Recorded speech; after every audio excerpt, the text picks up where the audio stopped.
one nation under God, indivisible, with liberty and justice for all. Good morning and welcome to the June 14th County Commission budget hearing for the 2023 agenda. I would look for a motion to approve that.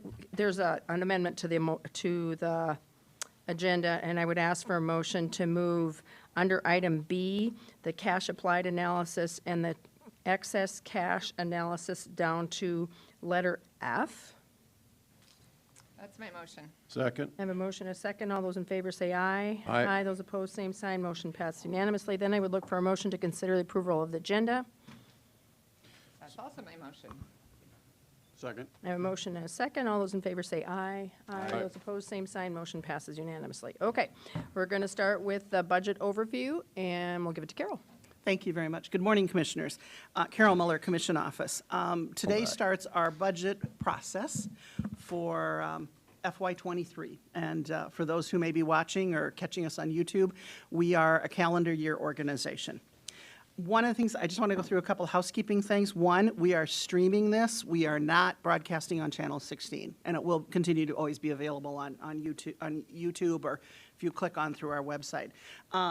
Some department heads are here. I know a lot of them are watching this morning, streaming from their desks on there. The other thing I just want to mention is this is the last week that you will be in this chamber. The last week you'll be here for commission meetings, because after that we'll start moving to the next floor. Actually, for 3 weeks we'll be at City Council chambers while everything's being finished upstairs. So, and one of the things I'm asking you guys to do this week is to double check what's in your drawers. So I will be giving you envelopes so we can clean all that out. As you look at the process, you'll see a lot of it looks familiar. We've fine-tuned the process over the years for how we present this to you. There's a lot of work that goes on behind the scenes. 2 new documents for you this year. One is on fees, and you each have a hard copy of those in front of you also. And then also we're going to take you through Arpa. Susan and Ben have done a phenomenal job on prepping everything and putting this stuff together. So I want to give them a huge shout out, because today doesn't happen without the work that they go through and do. At the end of today, I will ask you what additional materials you may want for Thursday and Friday, additional people that you may want to bring in, and that will be the end of the day, the last thing that we'll go through and ask for you. Our next meeting is Thursday afternoon, and then we will do Friday morning. Couple of shout outs I gave to Ben and Susan. I also want to give a shout out to department heads who put a lot of work in putting this stuff together. And the budgets are pragmatic. We have department heads who truly don't fluff up their budgets. They don't add extra things. They really come down to what they need to do. We've got that process in good place. The last few years, they know that they're doing that. And a shout out to you guys, because you guys all met with your liaisons during this time to go over those budgets ahead of time. So they have been reviewed for you. The county is a complicated organization. They often say that a camel is an animal built by a committee, and I'm sometimes not sure that that doesn't have an analogy to what the county looks like. Everything we do because we're required by the state of South Dakota. We do not have a lot of choices in what we go through and do. We operate underneath requirements of us. So with that, we're going to start the process and turn it over to Ben and Susan. We should be able to hear them from there. Yes, you should be. Does that work? Okay, great. We are off and running. Thank you. Morning, Commissioners. Ben Kite from the Auditor's Office. So as Carol mentioned, yeah, we will go through the budget that's been prepared with the work from the department heads and provide you some numbers and thoughts on how things look. Start out here. This is just our timeline and where we've come from and where we're going. So, you know, we have been working on this process really throughout the year. We distributed information to the department heads back in May for them to kind of find or really give us their budget numbers. We are here kind of in our first meeting for their initial budget meeting. We'll continue to meet this week and then work for a July 19th approval of the provisional budget, hopefully, and then by the end of September, approve our final budget. So I'm going to go through maybe the first 10, 11 slides here, just kind of some of the overview stuff, and then I'll turn it over to Susan Beeman. Susan has done the bulk of this work preparing the budget. I've been a little bit busy and working with the election before this, so give her a lot of kudos for all the work that you will see here is really her efforts more so than mine. So let me start out. So just kind of a review where we're at. So this is just the general fund cash reserves. You can see where we're at. Right now we have about $35 million in cash reserves. I would just point out that, as we've grown as a county, our cash balances have risen, but so have our expenses. So if we look at $20 million in a cash reserve, that really equals about 3 months of expenses. Right, so it's the numbers, as we just grow as a county, that number just needs to be kind of compared to where we're at in expense-wise. So, but anyway, we do have a healthy cash reserve at this point. If I move on to the highway fund, they have similar balances they've had in prior years. That there's really no nothing surprising there, just they've been managed quite well. Looking at our revenue year-to-date. That went off. Sorry about that. Looking at our revenue year-to-date, one of the things to note here is that, it looks like our revenue might be ahead of what we would expect, but we have been receiving some South Dakota CARES revenue for paying rent assistance to. Maybe the batteries are bad in that, Carol. Maybe they could switch the batteries in that So I'll light. try this again. So yeah, our revenue is a little bit inflated because of South Dakota CARES. We note that down there, $2.4 million. So if you take that out, we're right on track of where we would expect to be.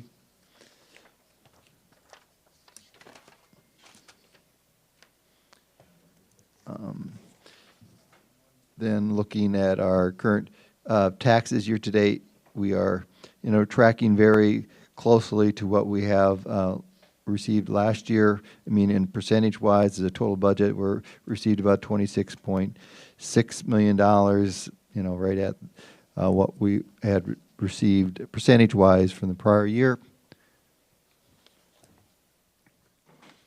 And then looking at our other revenues, again here, this one is inflated somewhat through that South Dakota CARES.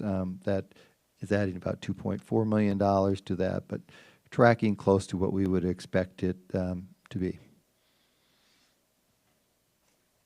Then looking at our year-to-date expenditures, again, we've got some items that are kind of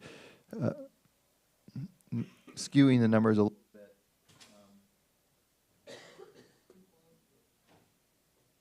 Too close?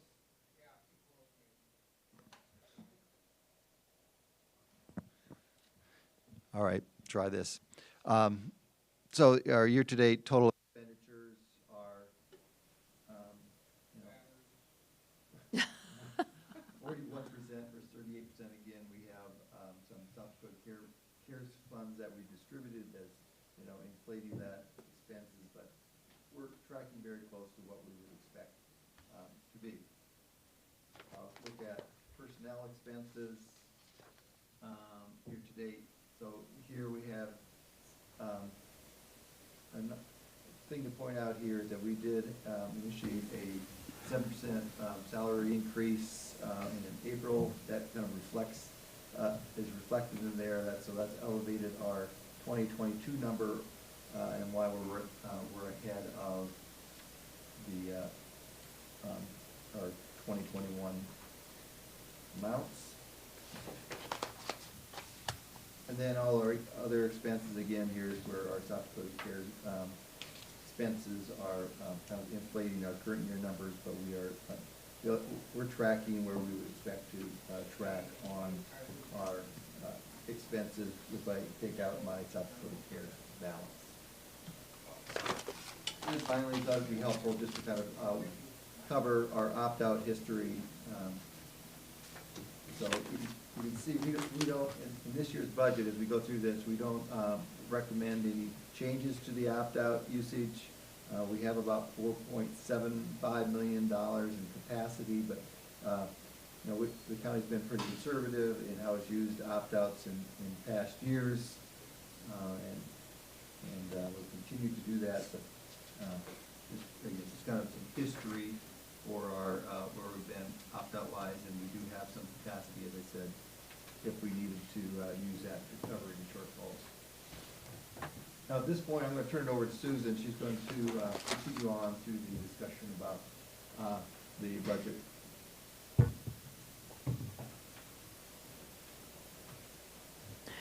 Susan, do you want to sit at the desk up here? Oh, there's Tyler. We'll see Maybe if this works, and if it, does it, It's working right now. okay, well, we'll go with this route. If it stops working, and then I'll just move over. Okay, Okay? thanks. I will add in real quickly that we are not using these mics upstairs. We're getting brand new. Yeah, everything's going to be new upstairs, stuff that works.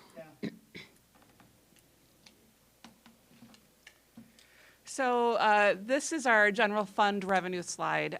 It is our total revenue that we have seen. I'll just point out a couple of pieces. The 2021 numbers are actual revenues that ended the year. 2022 is the revised budget for that we end, or the final budget from the, that you approved last year.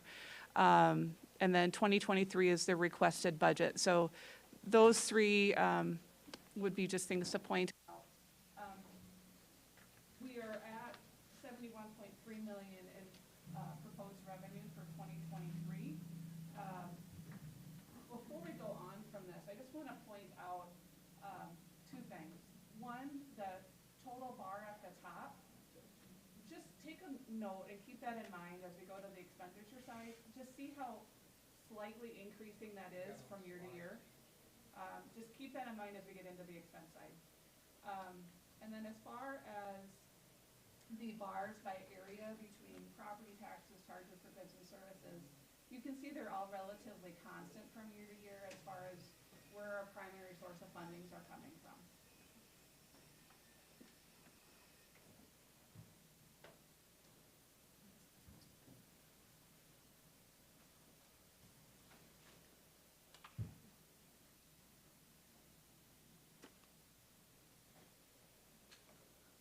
We'll see if this works better. This is our property taxes to date. So the 2023 proposed budget is around $52.3 million in property tax revenue. Our opt-out, as you can see, we are leaving at the 2022 approved amount of $11.375 million. We have not increased that opt-out since the 22 year when that last additional opt-out was included. So everything you see today for property taxes will keep that opt-out at 22 levels, but obviously part of our discussion today. As far as back taxes and interest, those usually remain fairly constant, so you're not seeing much change in that level.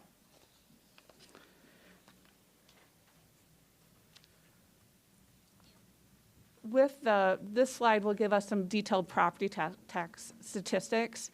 So for those that aren't familiar with it, our property taxes, we are limited to increase property taxes for CPI. We can only increase CPI to the lesser of actual or 3%. So that means last year, 2022 budget, you can see we had a CPI percentage of 1.2% because that's last year's CPI was 1.2%. This year, we are actually capped at 3%, even though actual CPI is much higher than that.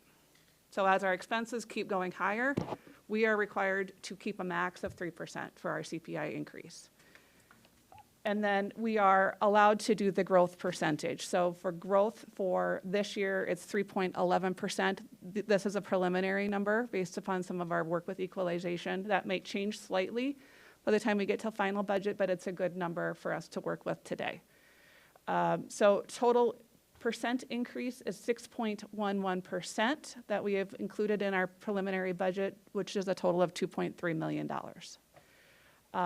As you look back at the previous years, you can see those increases were anywhere between 3.81% to 5.25%, depending upon the year.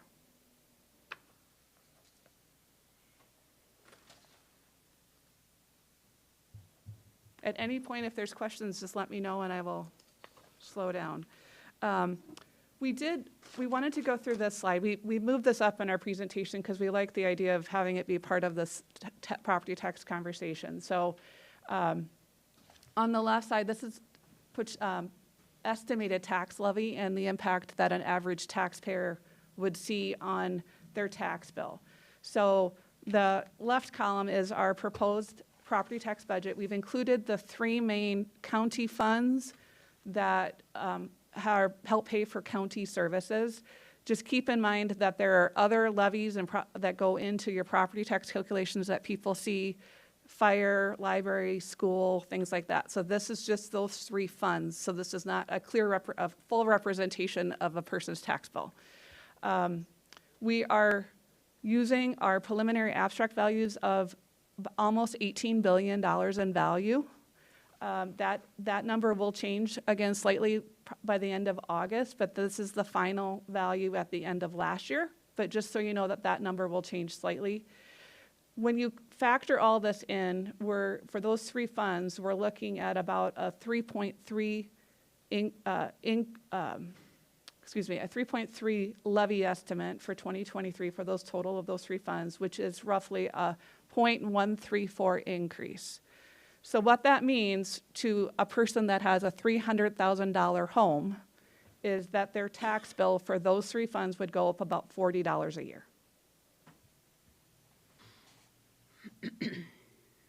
And that, again, is assuming that opt-outs remain at 2022 levels.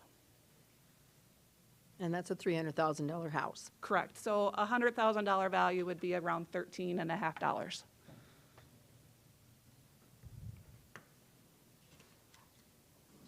Okay. As we get into charges for goods and services, so these are things that each of the individual departments are generating revenue from for services that they provide. This includes our highest one is our jail fees from bed rentals, feds, things like that, to other counties. Register of Deeds fees for title work. As you can see, those are being proposed to increase slightly in 2023 from 2022 budget. Part of that, maybe not quite as high of an increase, is from the jail side. You'll notice that the jail is not proposing or budgeting a significant increase. Part of that is that 10 less federal inmates per day that they had communicated to you that they were planning due to space capacity. The rest of the budgets are fairly constant and fairly similar to prior years.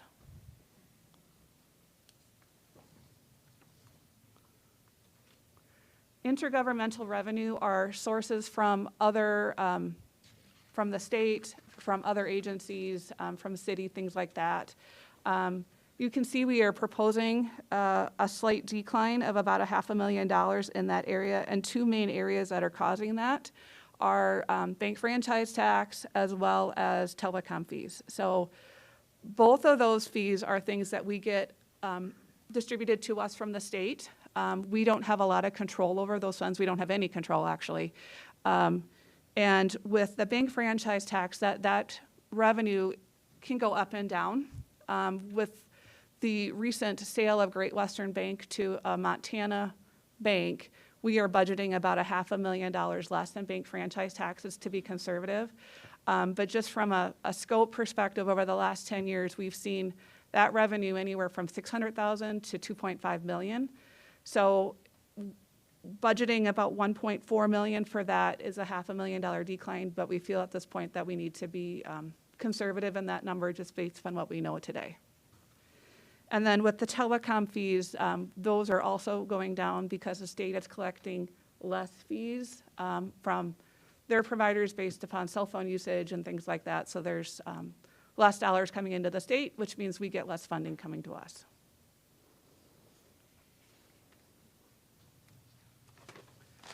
For miscellaneous revenue, we are seeing about a $500,000 decline in here as well.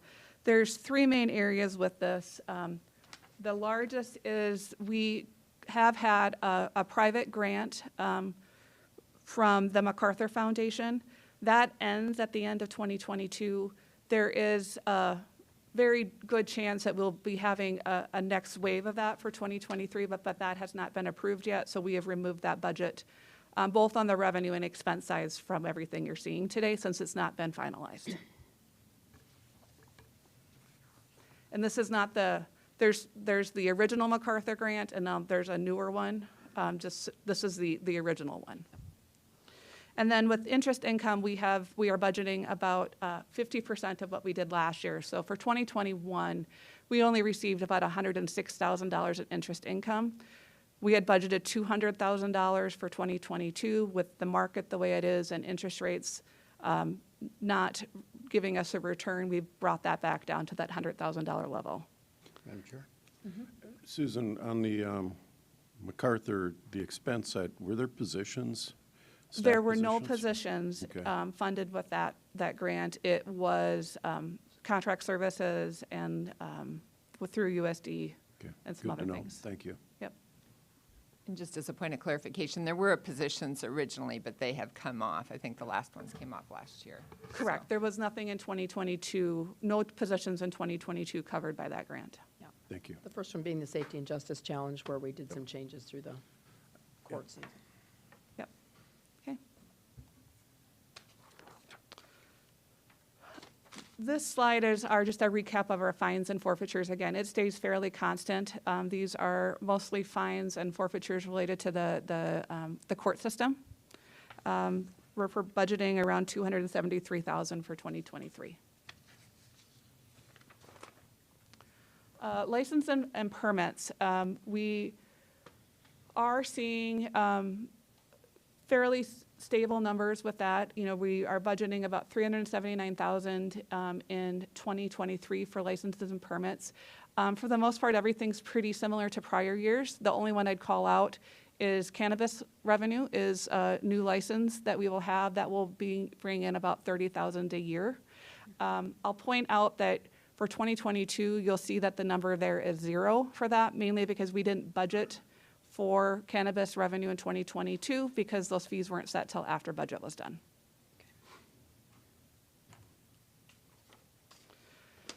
So this is a recap of our general fund expenditures. And if you recall, I had asked you to keep in mind how the revenue growth was going. Take a look at the increase on the expenditure side. There's a higher increase every year.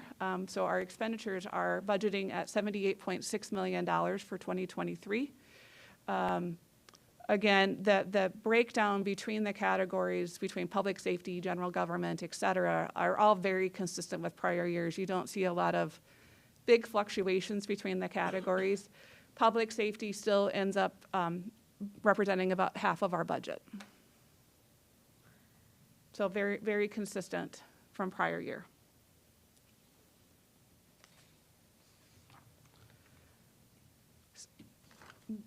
As we get into this next section, we'll just break down some of the things that you're seeing in our proposed budget.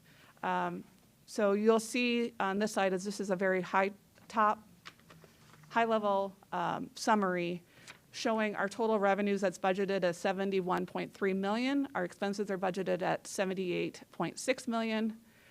Which roughly translates to a net expense of $7.3 million.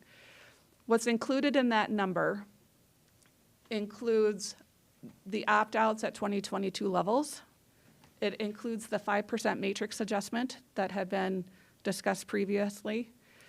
It also includes the 10% proposed 10%.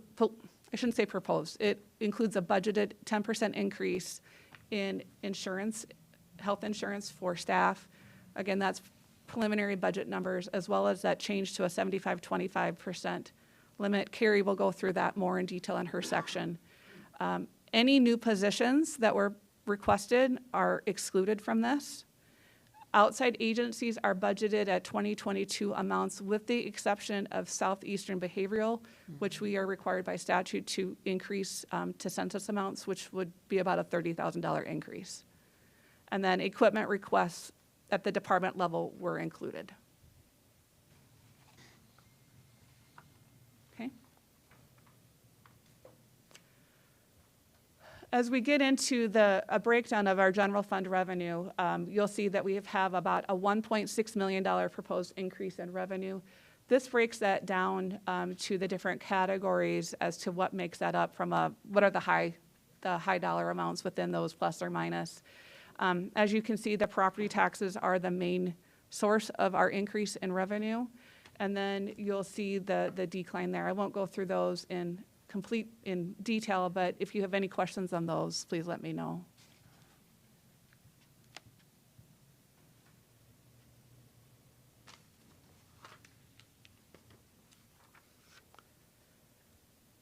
Moving on to our general fund salaries and benefits. So we are seeing a $6.5 million increase in expenses related to salaries and benefits. So the main increase, part of our increase to our expenditures is staffing.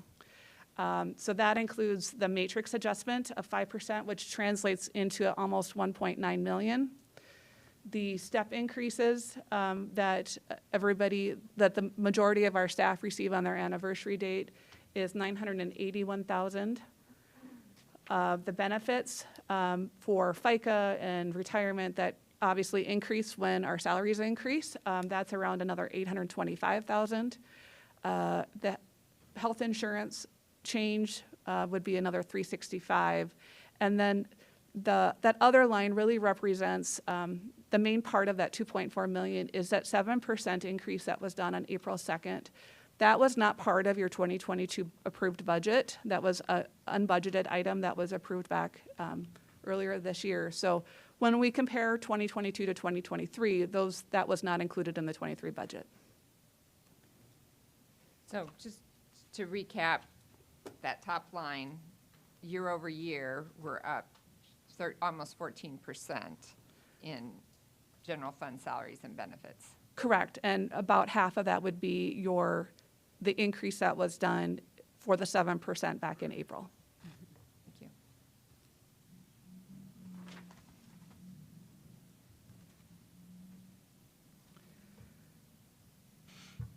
The other expense items for our departments, including capital, are actually a $1.2 million decrease from 2022 budget. So the two highlights I'll mention is going to be the top two lines would be increases, which are related to our contract for our jail health services, as well as our inmate meals. Both of those are seeing increases due to just rising costs. And then on the opposite side, you'll notice that two of the items that we are seeing decline is, one is the elections, mainly because next year's not an election year. So we will not have all of those election-specific expenses that we see every other year, as well as the furniture that was budgeted as a one-time item in 2022 would not be reoccurring for future years. If there's any questions on any of the other items, we can go in more detail.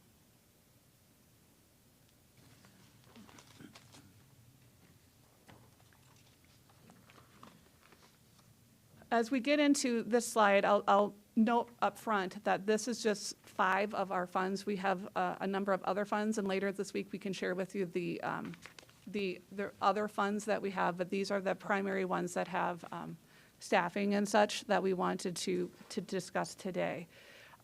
So you'll see on the top is our revenue by fund, general fund, highway fund, building fund, debt service fund, and the emergency management fund.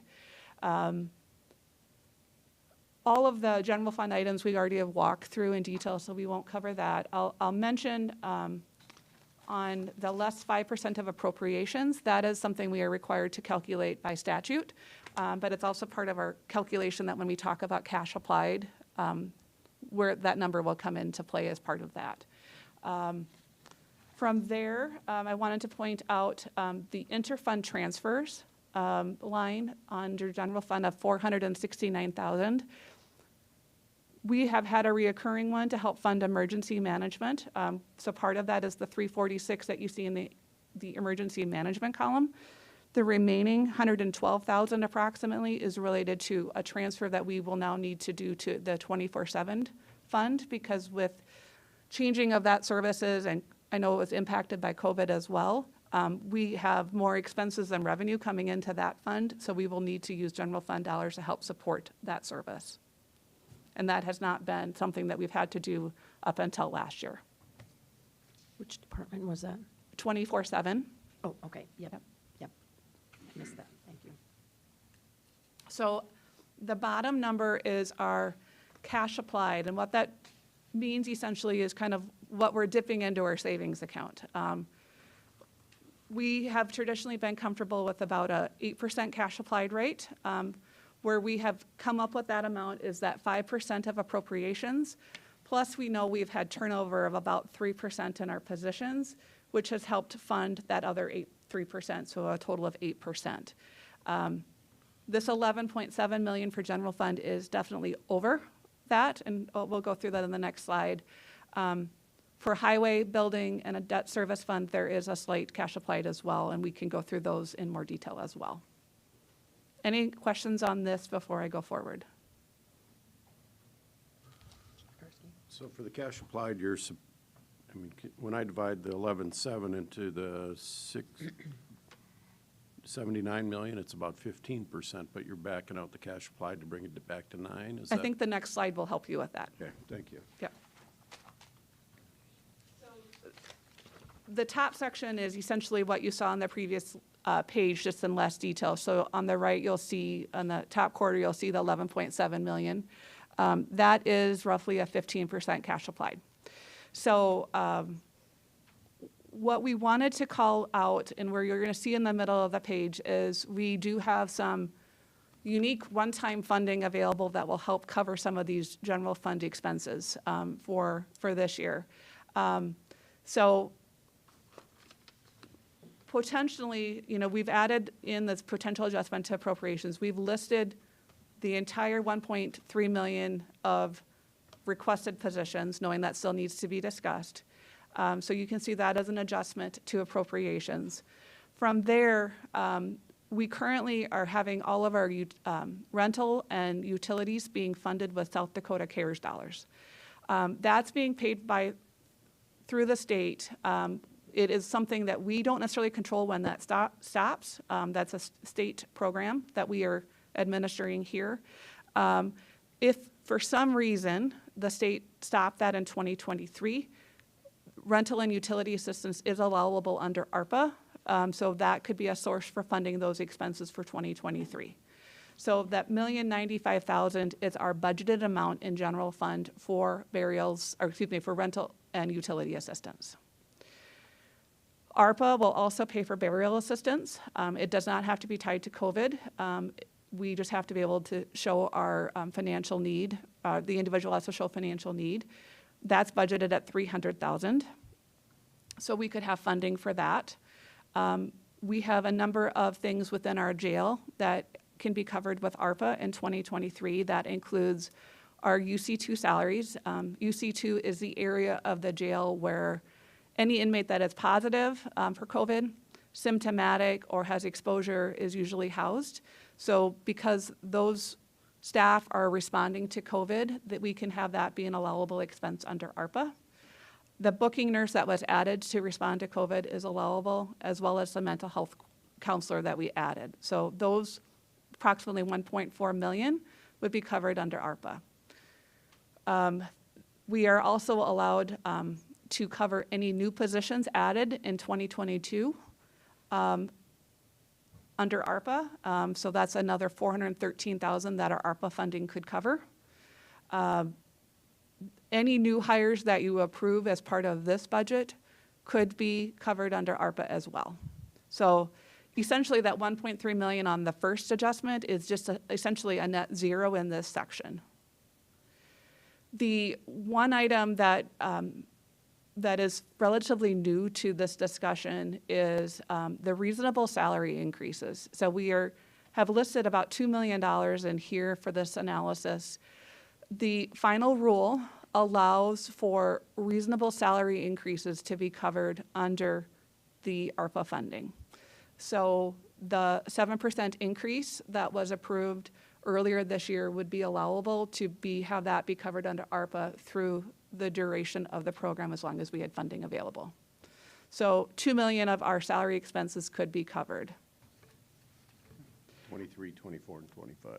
So the 24 for sure, we have received 2 different answers on if 25 can be allowed.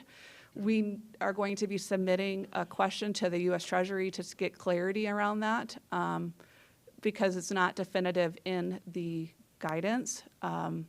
We have one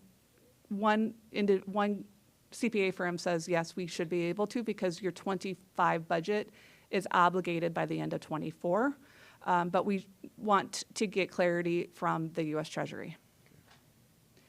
And then we have listed in here outside agencies. If you were to fund all of the outside agencies' additional requests, that would be an additional $223,000 of expenses that are not in the current budget.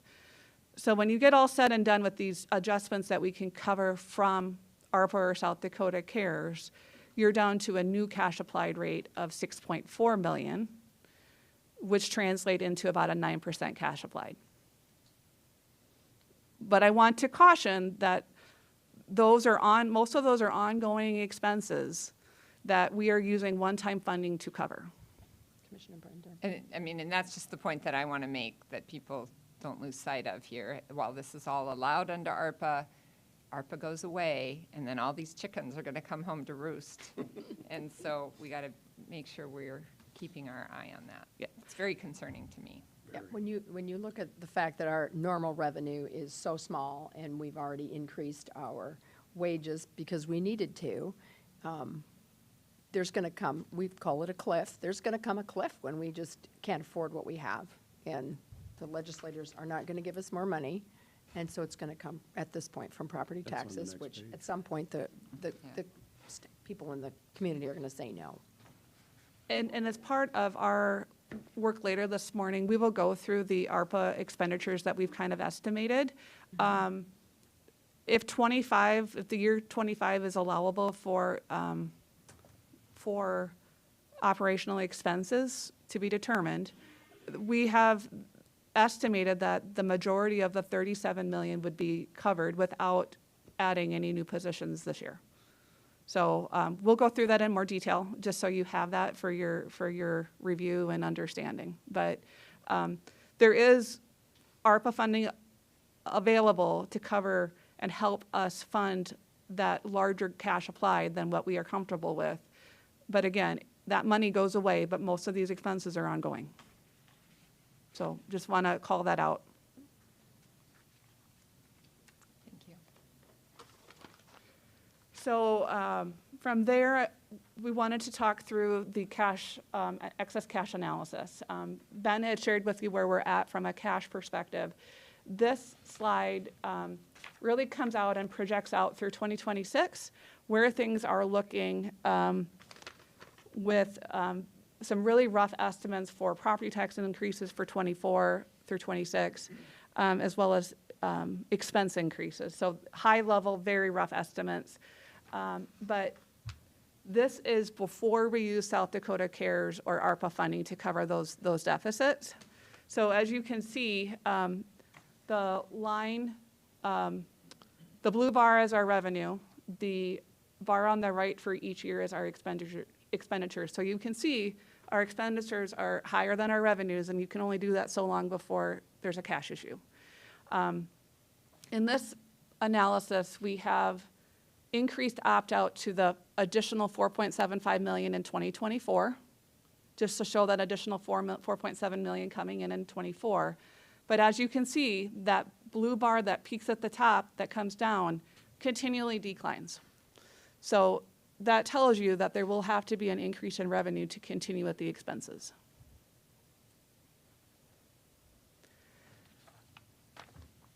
And then just for clarity purposes, if we continue using ARPA to help fund those ongoing expenses for the next couple of years, what does that look like? So that the next slide kind of projects that out for you. It's the same story, except it pushes out the opt-out to 2025. Your bars kind of even out a little bit, but then you still see that big decline come 25 and 26. And just for clarity purposes, this assumes that ARPA funding goes away in 24, just to be conservative. We've not included the 25 expenses as far as reimbursement in this analysis. Commissioner Hebert? Yes, sorry. I can ask a question. So I was a little, when I was trying to make sense of these, and I was trying to figure out whether the timing of us taking the opt-out matters, and whether what you're trying to tell us with these slides is that the timing of us taking the opt-out doesn't significantly, the currently authorized opt-out funds, does it not really matter whether we take it this year, next year, or the 2025? For 2023, the funding's there to help to get us close to that 8% metric that we like to stay at with ARPA funding. I think the concern is if you wait completely until the funding completely ends, then you're going to have to replace the deficit that we're going to get each year, because as your increases continue to happen or market changes, that will continue going up. You're going to have to do that, replace the ARPA covered expenses plus any new deficit that you're going to have. So it could be a larger deficit that you have to cover all at once, unless there's a way to step that in. And the way to step that in might be to take opt-out money earlier? To smooth that in and layer that in so that there's not a large increase to our property tax base. Yeah. Okay, I see. Yep.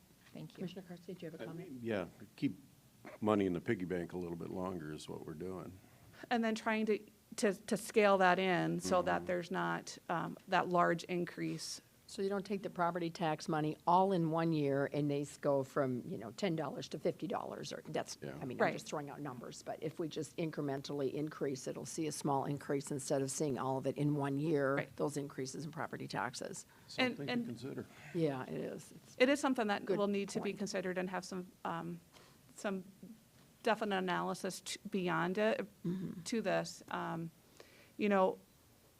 We have some time to prepare and to plan, but it is something that we'll need to get a really solid plan on what the strategy is for that, because we know that ARPA money is going away. It's one-time money. Yeah. It's very unusual for us to receive that amount of money. Yeah. Even though the green line and the blue line cross, that blue line drops quite drastically. Fast. Correct. I think that Commissioner Heiberger was referring to. Yeah. And then the next slide is just cash applied analysis. So this is the preliminary cash applied without that ARPA funding, showing the 15% cash applied at $11.7 million. And you can see where we have been trending historically. 2022 is our budgeted cash applied. We were at 9.4% last year. That is partly due to one-time expenses of elections. We did 50% of our election costs, furniture, things like that, that were one-time items that increased that. And then with ARPA and South Dakota CARES reimbursement, this is where you can see we're down to that 9.1% cash applied rate.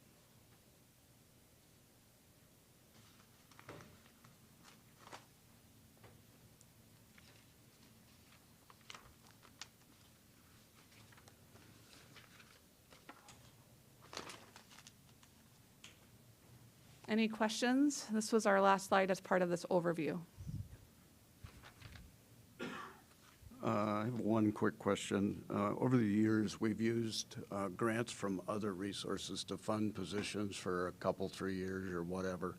Do we have a spreadsheet on showing where those grants run out and where the continuation of the staff remains?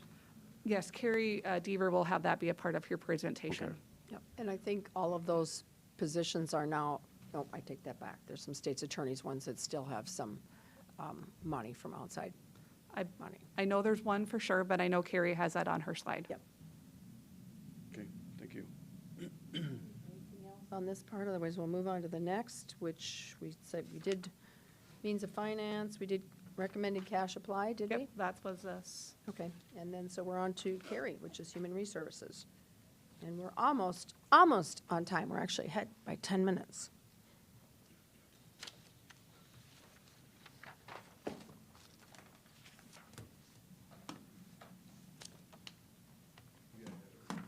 Oh, you got it? You can pull it up? Okay, thanks.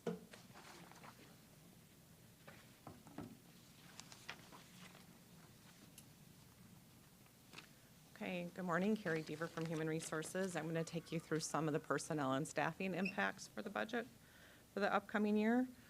On the first slide, what you're seeing is a recap of information you've normally taken into consideration when we're looking at what type of adjustment to make to the pay matrix.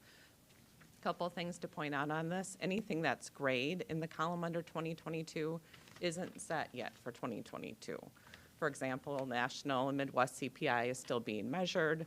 What you're seeing there is an average of what the first 4 months were, and I think we're all aware that that's trending closer to 8.6 and 8.8 right now. Same thing in the employment cost index. Those are a measurement of 12 months back. And then I'm giving you salary structure increases from our comparable entities, which we typically look at each year as well, and then what we're seeing for minimum wage increases. Some of the points here is, as you know, these numbers are far higher than what we've seen in past years. And the difficult thing is I think a lot of entities are grappling with what we have too. What do you give for increases in this kind of market? Where we used to all sort of cluster around the same area, we're seeing much more variety in the percent of increases that people are giving. We always try and get a sense of what other entities are adjusting for in 2023, but of course our comparable entities are going through their budget process as well. We don't have those numbers. What I'm hearing informally is anywhere from a 2.5% to an 8.5% adjustment. We do know what the state is doing for 2023 since their year starts on July 1st and they're looking at a 6%. You noticed in Susan's materials that we did include the 5% adjustment that we negotiated for our union groups for other people on the pay matrix. So those numbers are in the preliminary payroll budget. We spent some time talking earlier too about the budget variances, and you know that you put a lot of money into staff salaries and upcoming looking at benefits too. Just to recap, and I know you're all aware of it because we talked so much about it earlier this year, but our annual turnover rate hovers around 12 to 13%. We ended 2021 with 18%, and if we had measured our anticipated turnover rate by what we experienced in January, we would have been over 30% for 2022. Thankfully, those numbers are coming down. We had 16 people who left in January alone. Last month, we were much down to 6. So based on our trend right now, we're looking at closer to 20%. And honestly, I hope as the year goes by, we'll continue to retain staff a little bit better than we have been, and that number will go down further. So the good news is it does seem to be working. For the elected official salaries, this is the same slide as you've seen in the past. The first slide is a summary of what the salaries are for this year, and what our comparable entities are paying for this year as well are in the yellow columns. The final column is what our chief deputies in those departments will be making by the end of the year. My major disclaimer every year is remember these are 2022 figures. We don't have 2023 yet. We do know for our own staff that they're looking at a step increase adjustment plus whatever you provide for the matrix. This is always challenging. I'm going to let you know that for our comparable entities, they too are grappling with what to give for next year. In addition, we're finding some of them pay based on a pay matrix, some of them pay on market. And since we started compiling this data, some of those entities have also transitioned some of their elected official positions to appointed.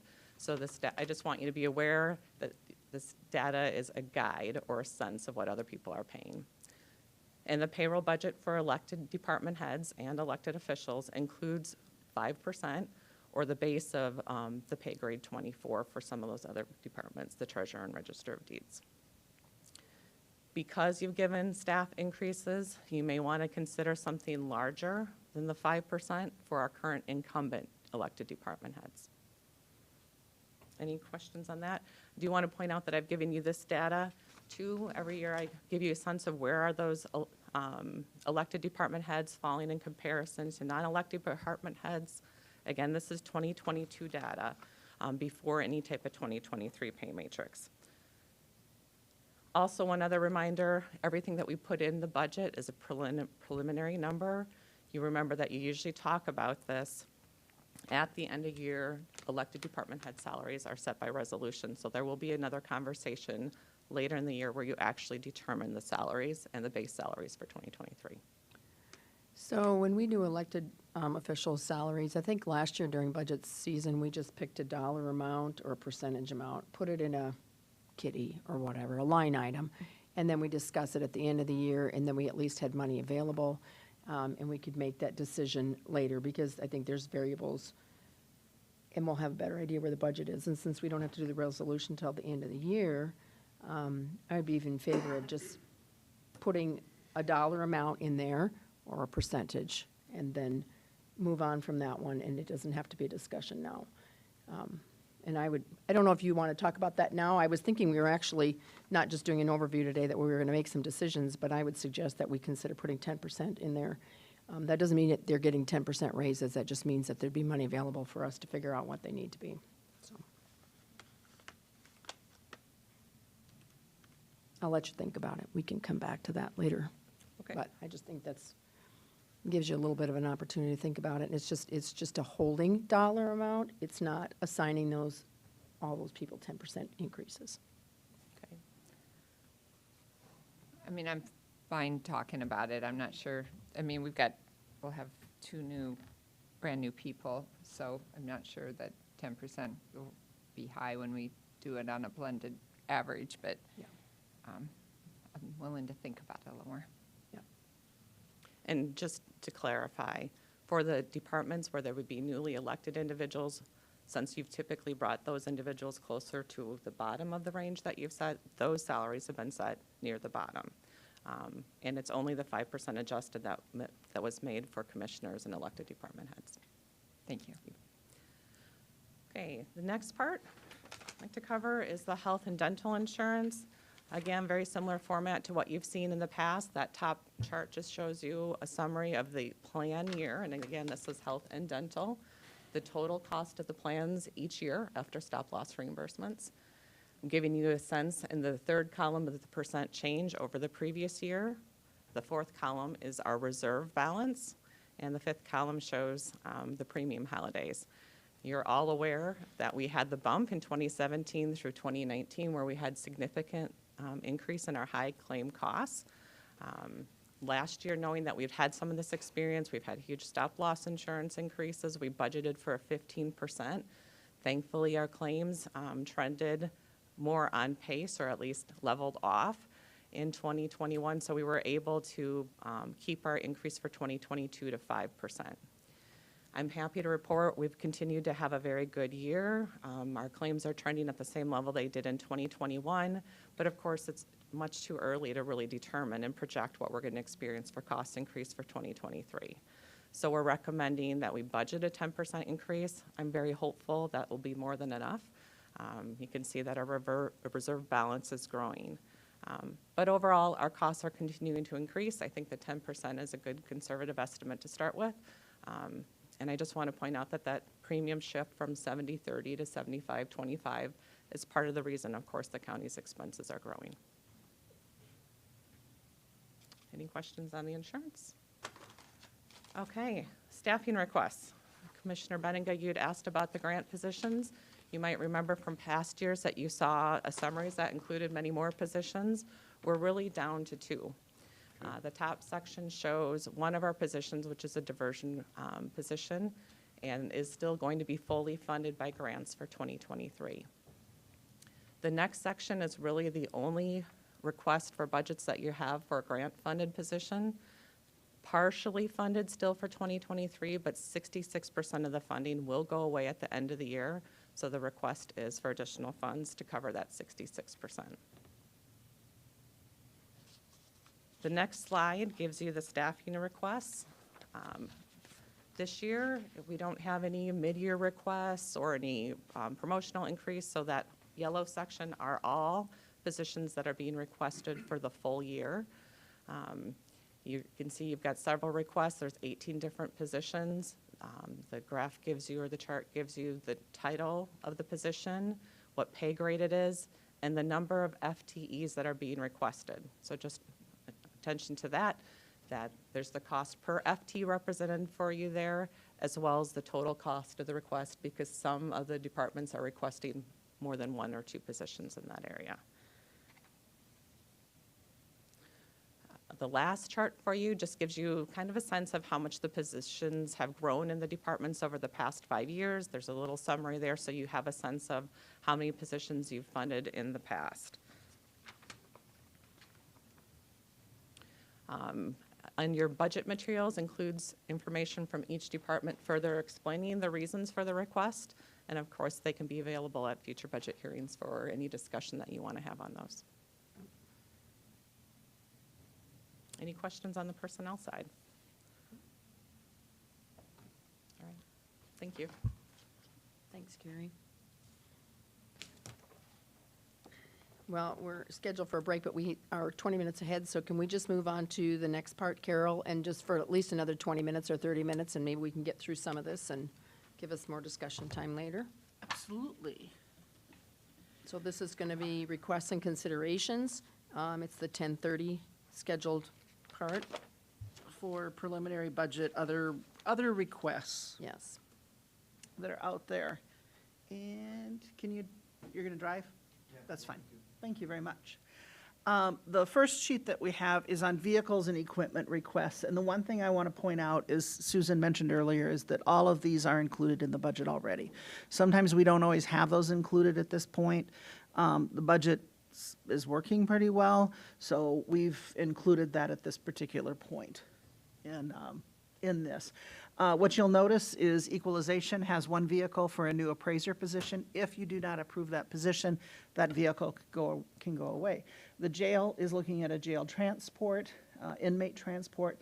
The sheriff to investigator vehicles, 6 patrol SUVs, and I think that's what you do every year pretty much, isn't it, about 6? It's pretty typical for them to rotate that through. And then the equipment that goes along with that, like lights and sirens and that kind of stuff that they have to add in. Emergency management, new Ford for rescue squad, along with the necessary vehicle equipment that comes along with that.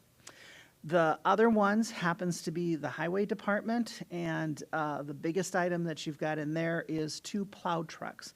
Those are $350,000 each. They're not inexpensive vehicles. And they're just going up. Yes, they truly are.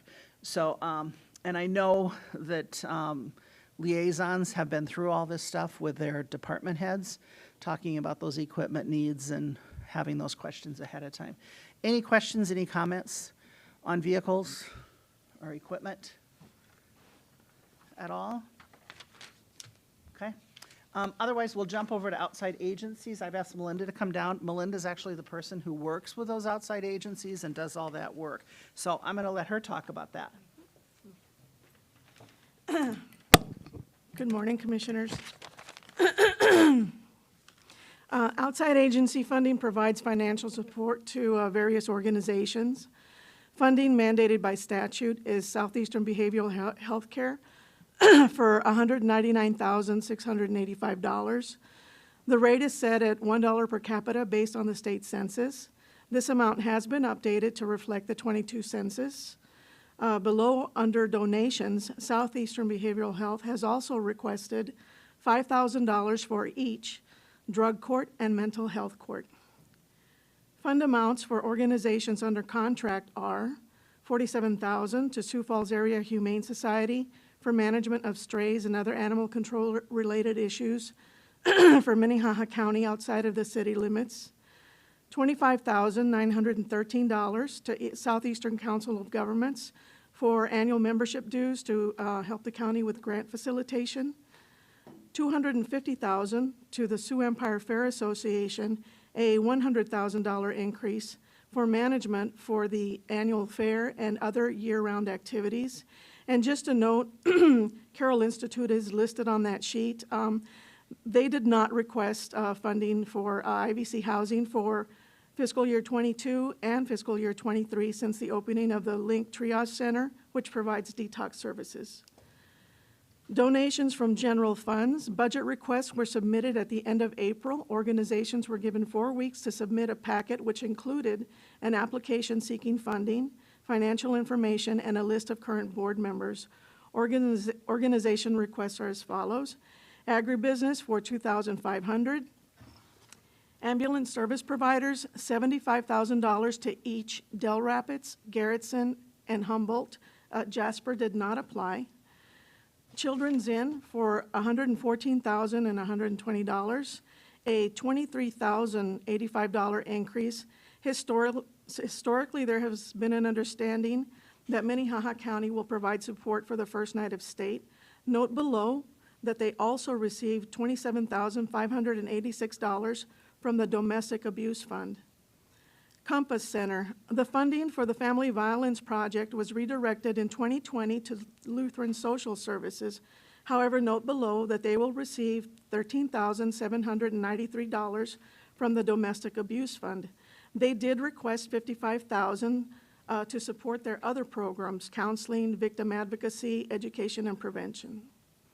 The next is Forward Sioux Falls for $5,000, a $2,000 increase. Glory House for $30,000, a $24,900 increase. Previous years have been approximately $5,000. Helpline Center for $4,000. Interlakes Community Action Partnership for $5,000, a $2,960 increase. Lifescape for $5,000. Lutheran Social Services, $35,700 for the Family Violence Project. Minnehaha Conservation District for $4,000, a $1,960 increase. Per state statute, the county shall provide additional monies required to operate and maintain the district. Sioux Falls Development Foundation for $510. Sioux Metro Growth Alliance for $15,000, a $9,500 increase. Domestic abuse funds, the source of the funds are marriage fees and divorce fees, not general funds. There's going to be $27,586, a 40% of the fund to Children's Inn, $13,793, 20% of the funds to the Compass Center, and $27,586, 40% of the funds to Family Visitation Center. Any questions? Questions for Melinda on outside agencies? Okay, I think we're done. All right.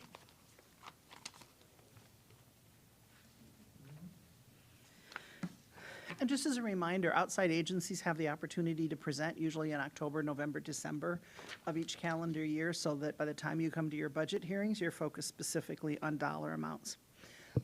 Just looking at the Minnehaha County Highway Fund, what we've been talking about so far is the general fund. It's the workhorse of our budget, and that's where we really do spend, 85–90% of our time. Can I interrupt just a Yes. second? There was a comment that possibly highway would show up. I'm just I wondering just if. texted Yeah, Steve. He because- had been told that we were going to start at 10:30, and so he was if he's planning gonna to be here then. Yeah, if he's going Is to he be here coming? at 10:30, then let's He told me he was. do Okay. something else on the list so that we don't mess up, Sure. Steve. Then we will turn it over to Ben and Susan to talk about Minnehaha County debt service, and after that, Mark and Susan will talk about building fund. That'd be good. Then Steve won't be late. And why don't you let him know we're doing going that, to. and then we'll probably take a quick break too. So I guess I'll just speak quickly on our debt service. For 2023, our total debt service payments would be $5.7 million. And that includes the issuance of about $7.4 million additional debt to cover the highway and extension buildings to be remodeled, and some refinancing of an existing debt. And you can see how that, 2026, we will see it decline slightly as we pay off the Human Services bond, and then until 2029, where it drops down to about 4.6 million as we pay off some additional debt. But I think our debt service is still very conservative for an organization our size. We're able to manage this. If I don't know that we have any other debt issuances coming in the near future, but we issued debt in this year to, as we mentioned, to pay the highway extension building. That's around a little over 2% for a 20-year bond. Today's rates are about twice that rate. We're probably, if you wanted to issue debt for 20 years, it costs you about 4% at today's levels. Whether it could continue to go higher too, but just some context to where we're at today. Any questions on the county debt service? Nope. Okay. Then we're going to do the building fund.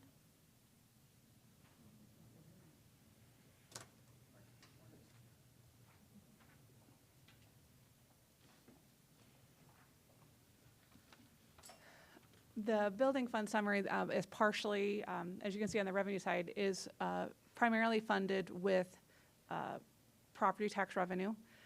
So for 2022 current budget, we are budgeted around $4.6 million in property tax revenue funding that. For 2023, it is around $4.8 million.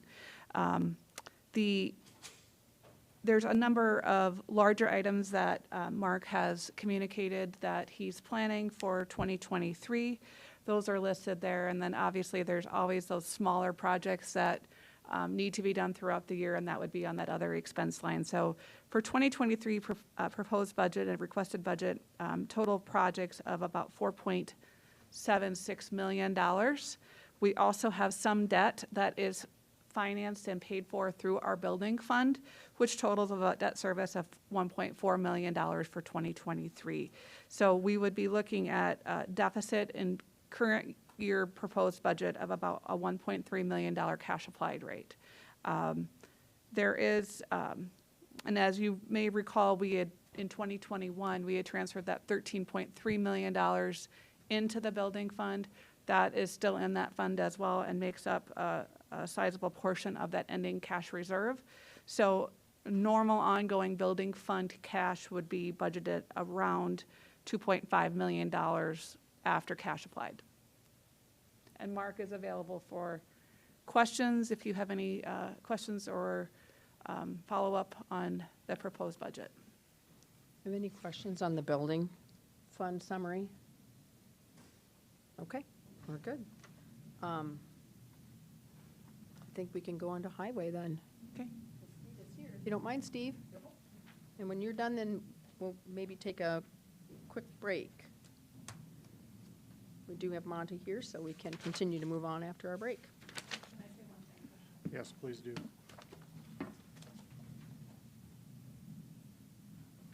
As we prepared this slide, I just want to make a note that 2022 is the revised budget. So there are some trending favorable for the highway budget for 2022, actual for revenue, where some of the revenue numbers are coming out slightly ahead. So just know that this is budget numbers. It might not, it will obviously change in actuality. Okay. So, thanks, Susan. Thanks, Steve. Hey, good morning. Steve Groen, Highway Superintendent. Glad you're ahead of schedule and not way behind schedule. Exactly. Yeah, as Susan mentioned, right now the revenues are trending up. We might be close to $1 million in our favor by the end of the year. Also, it has all of our contracted construction listed for 22, but we did drop the Colton Road project, so there's 2.6 million, but we also added the bridge by Tri-Valley School for about $1 million. So I'm pretty confident that we're gonna come in close to our budget number for this year, not the deficit as shown. Next year, we did our best at forecasting construction prices and vehicle prices, but as everybody knows, it's really hard to pin prices when they're only guaranteeing, the suppliers are only guaranteeing prices for 24 or 48 hours. Mm-hmm. So we're gonna take another look later this summer at our pricing for our contracts for projects we have budgeted for '23, just to make sure we're where we're at. But we are sitting really well with our highway fund, and we're confident that regardless on pricing next year, we're going to be in good shape for several years to come. So your deficit line down here in your project surplus deficit line, you think that might be closer for this year to the $500,000 instead of the Yes, 1.5? ma'am. Thank you. And so then that, will that reflect the next year's too? Yeah, that whatever we don't use this year, that just Right. reflects into our starting balance for '23. Great. Nice to have good news. Yeah. Any questions for Steve? If I may, Yeah? how's Veterans Road looking? We're hoping to start next week. Cool. So Great, there's thank a lot you. of back and forth, but I was glad we were able to come to agreement, and our goal is still to have a grand opening ribbon cutting on Veterans Day. So, Wonderful, wouldn't that be Excellent. nice? Yeah. That'd be really nice. Okay. We have gone all the way down to item 6, so can we take a 10-minute break, which would be, according to my watch, at about 25 after?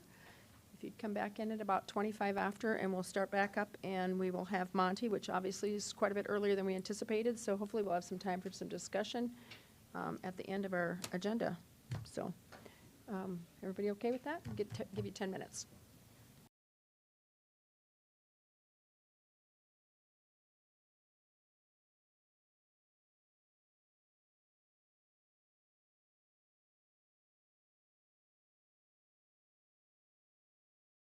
I will be very brief here this morning. As you know, on your iPads, you have most of the meeting documents, but on your laptops, it was requested that you have access to Munis.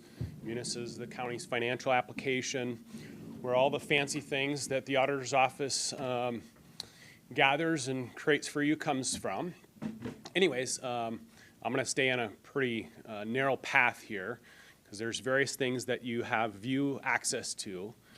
But we're going to go into central budget entry. I would probably suggest just watch me through the first time, and then I'll go through it again to get you where you kind of need to go. So on the left-hand side, underneath of budget, there's a link there that says central budget entry. When we click on that, you have access to view all items in our budget. So if you click advanced, and under the department, there's a little search magnifying glass, and then a drop down. I'm just going to choose County Commission, for example. Okay, and okay.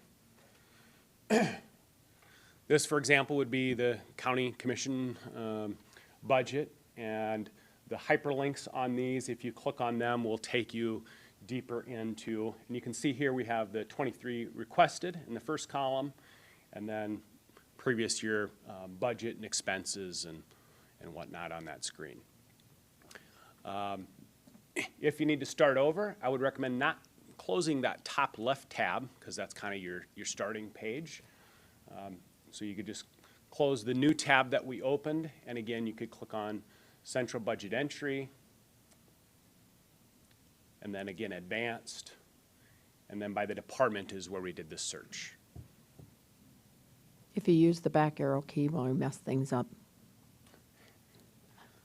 Yeah, here, it doesn't even give you one on this particular Oh, okay, page. okay. Some it might. For the purpose of this, probably best just closing that. Or you could click on Advanced again, and you could do a search for a more. different department. Okay. Yep. If you have questions as we're going through this, or if you get closed out, no big deal. Just wave your hand, and I'll come help you. Okay. Questions? Do you want to just try it quick, people, and see if you can find it? Oh, it's easy. All right.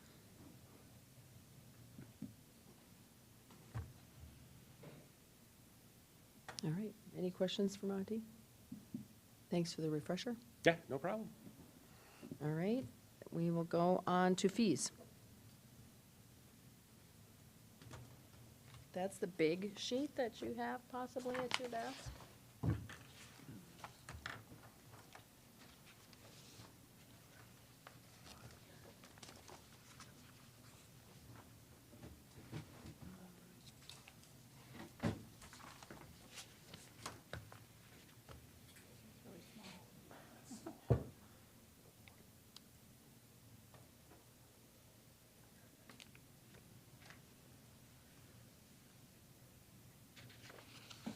sure everybody can read that.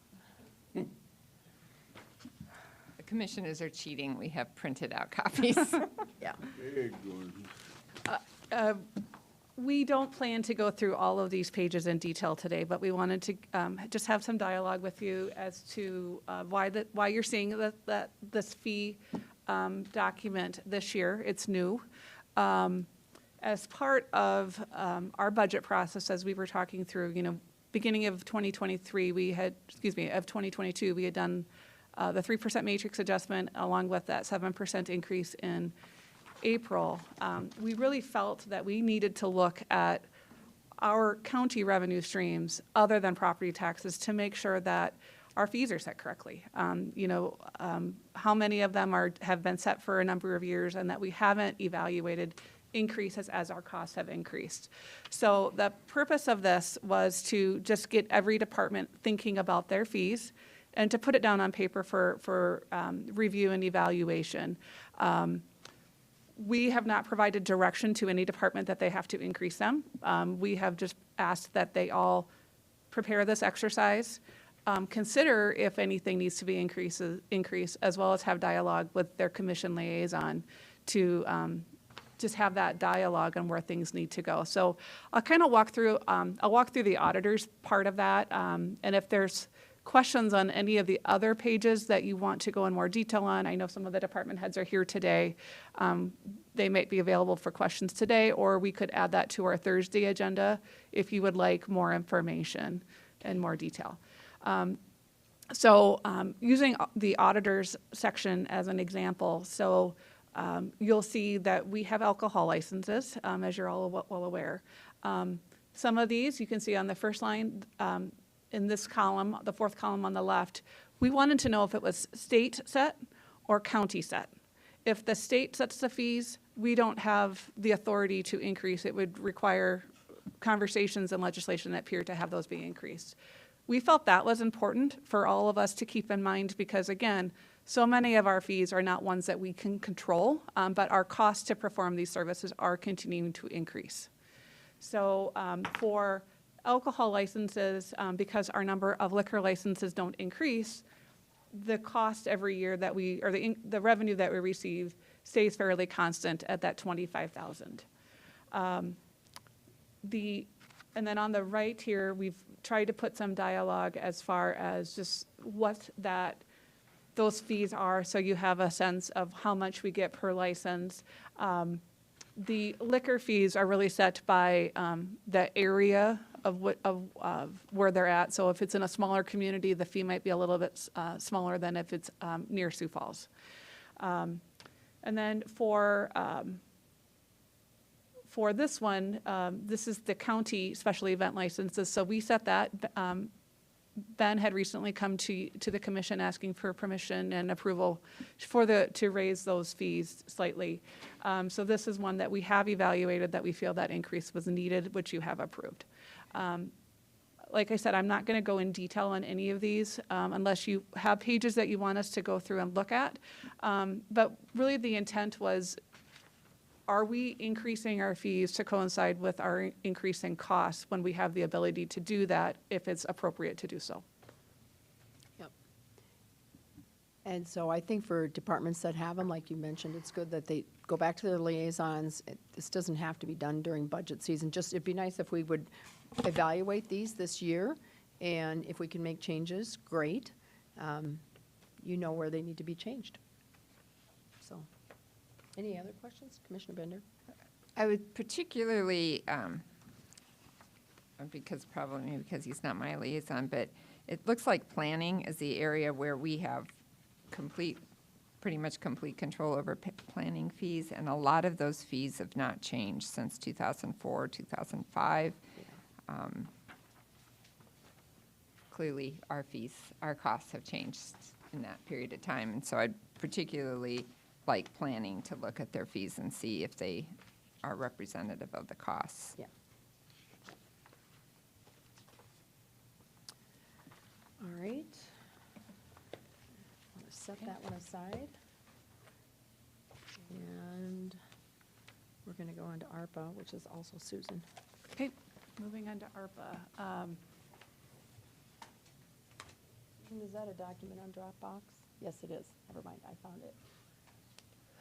As I go through this, I want to first call out that this is all an estimate, and that some of these numbers are subject to change. So we knew that as we were proposing or identifying that some of our operational expenses could be covered with ARPA for the next couple of years, that we really needed to get a sense of what that number looked like, so that as an accumulative over the next couple of years, you had that in front of you to make, when you're making your decisions on budget. Just from a preliminary perspective, as we go through this, the budget on the left is the just the total for the potential expenses through 2024, knowing that that 2025 year of coverage is not 100% certain. So we've given you a subtotal at the end of 24, and we've also called out 25 as a separate total, so that if potentially that funding is available for 25, that we have that number as well. So I'll just walk through these lines, if that's all right with you, unless you would prefer a different approach. Nope. Okay. Go ahead. So the first item on here is the 10 million in lost revenue. So as we've discussed a couple of times, the final rule allows for actual lost revenue or a standard allowance of 10 million. So Minnehaha County will elect the 10 million of general allowance, meaning that that can just be used for general services of the county. It doesn't have to be on specifically anything that is COVID related. It can be used for general county services. We'll have to itemize that and all of that, follow all the same rules that we have to, but that's what that is for. The staffing of new positions, what that is are the 4 positions that you had approved for the fiscal year 2022, along with the HR position that was recently filled, that was new in 2022 mid-year. Under the final rule, we are allowed to increase, to hire above our pre-pandemic level of 7.5% above that level, and have those new positions be covered with ARPA. Just as a caution, though, that the money will run out, so obviously those funding will have to be reverted to another source at the end of the grant. So the dollars there are roughly $400 and some thousand a year for already approved positions. Any of the proposed new positions that were on your request for 23 are not included in that line. The reasonable salary increases, that is an estimate for that 7% increase, along with a small portion of benefits, with some other estimates included in there. So through 2024, that totals about 6.4 million. Through 25, that's about 8.7 million of our funds. The commission AVI equipment, that is for the equipment up in the new commission chambers to help provide better technology for our population accessing our meetings remotely. The next item is $175,000 for COVID sick leave. That is currently approved through September 2nd. So this budget is only through that time. And it's an estimate, subject to change, of course. If you were to consider extending that, obviously that dollar amount would go up. The UC2 jail COVID staffing area, that's roughly 2.8 million through 2024, with some reasonable increases in compensation factored into that as an estimate. If that's funded through 2025, that grows up to about 3.8 million. The next 2 items are also jail-related. It's the additional mental health counselor that was recently added, along with that booking RN that was added to respond to COVID. The premium pay was paid out in late April. That was roughly $1.1 million. The retention bonus are the ones that are for the sheriff's office and those designated positions. We've factored in a slight turnover rate in case not everyone stays for the full time period, so this is again a conservative estimate of the use of those funds. The rural fire radio equipment of $826,000, that was recently approved by the commission and is going through the process of procurement at this point. The Sheriff's Office emergency response tower improvements, we have just slotted $3 million in there. The Sheriff's Office is estimating that could be about $2.75 million, but we've left it at $3 million just for conservative sake for now. The next two areas are facilities related. The Human Services area is doing a front desk renovation to help with spacing of keeping people further apart, hopefully help with COVID mitigation. The facilities area is also planning some air handling improvement projects to help with this building. The next item is the state's attorney software. That is related to the PPK software that was recently done, as well as the ongoing maintenance fee, the annual fee that we have to pay during the time period under ARPA. The next two items are human services related. Burials are allowed to be covered under ARPA. We budget about $300,000 for burials. The last few years they've run around that $250 mark, so that's where we have budgeted $250 in this presentation. And the motels are related to people that are our homeless shelters who test positive for COVID, who can't stay there. We're providing those hotel stays so that they can be moved out of that shelter temporarily as they recover from COVID.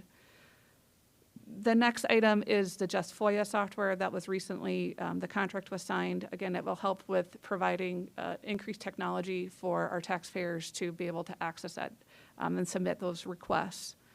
And then the next four items are related to the Juvenile Detention Center.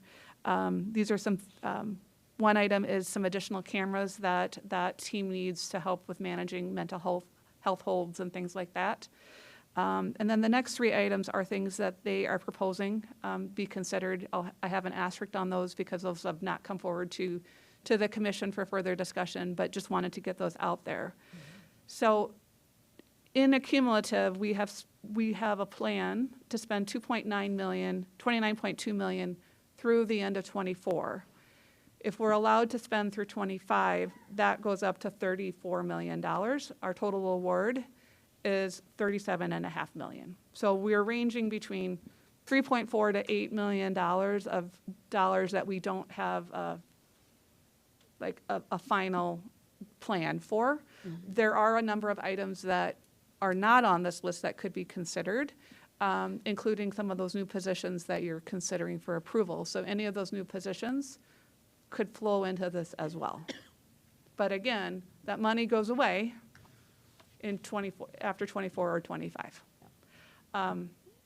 What I do want to show you down here is just this recap of ongoing versus one-time expenses. So you can see by the end of '24, what we potentially could cover it under with ARPA is roughly $4.8 million of ongoing expenses that we would be covering with ARPA, that when ARPA ends, has to come back into the general fund to be covered.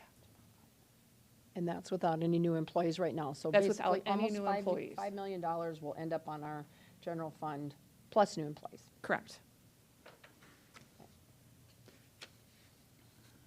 All right, questions for Susan on ARPA? Again, this is just a guesstimate of where we're going. Yeah, it's subject to change, and like I said, there are a number of other things that we have talked through that could potentially come on the list. They have not been discussed further, so we have not added them on there. And as with anything, there are always new things that come up, so there could be some things that we don't even know about yet that could be added to this list. Yep. One-time expenses. Correct. I think it's interesting that back in November and December, we were talking about what are we going to do with $34 million, 37. Yeah. We can spend it all ourselves just by trying to make sure that we're going forward. Commissioner Kursky? I'm going to go back to further, or to the beginning of our presentation. When you looked at, the chart that shows the increasing revenues, do you remember what type of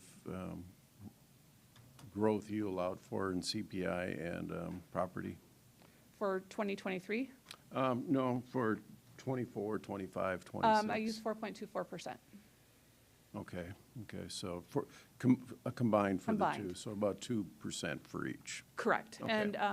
And maybe just for everyone that maybe isn't as well-versed in property tax increases, we do not get that on opt-out. So the opt-out stays constant, and it does not increase with CPI or growth. Right. Thank you. And expenses were 5%. Oh, okay. Yep. Okay. Okay. Any more questions? Historically, has that been pretty close to it? The 5%, I think when you factor in that compensation increases are the largest part of our increase to our budget, it has historically depended upon what that matrix adjustment is going to be. Okay. Okay. We have done all of the presentations, and we're a little more than an hour ahead of time. I would suggest that we start some of the discussion parts that we can do. Do we want to talk about what we feel is reasonable for a cash applied? Do you want to start looking at what you want to take out of the budget? I think since we already have our salaries figured for the next 2 years, we don't have to have that discussion. And so maybe we should start with what we are comfortable with for a cash applied discussion first. And then I think that's how we've done it in the past. Am I correct? Commissioner Karski? It's as good a place as any to start, I guess. I think we also should include in this discussion, what are we going to look at doing with the opt-out money to kind of smooth that curve out, or that spike out. Victory, yeah. That'll be a discussion, I think, about using opt-out dollars, what year we start to add the opt-out dollars, and what year we, might not be this year, it might be next year that we start using some of the opt-out dollars. But do you want to start with the cash applied number, or do you want to start with the opt-out discussion? I mean, the ARPA money discussion. Commissioner Bender? I think I'm fine starting with the cash applied, because then, once we get there, then we have the target. We know what we think we should cut. Yeah. And could I start that with a question, Yes. Susan? So, and I think there might be a slide, but I can't remember where it is. Slide 2. Historically, what we've done for opt-out, it seems to me like 8% is closer to where we typically have requested. For the cash applied? Yeah. Yes, 8% is usually where we want to be for our cash applied. That essentially, with that 5% of appropriations plus the 3% turnover, really makes it so that we're not dipping into our into our cash reserves. Which slide is that, or which page do we know? It's going to be towards the back. Yeah, slide 27 is where you went through and gave us the estimated, with the budget as it sits right now, a 9% if we use all the ARPA money. Okay. Yeah, so the previous years is where we've landed with cash applied.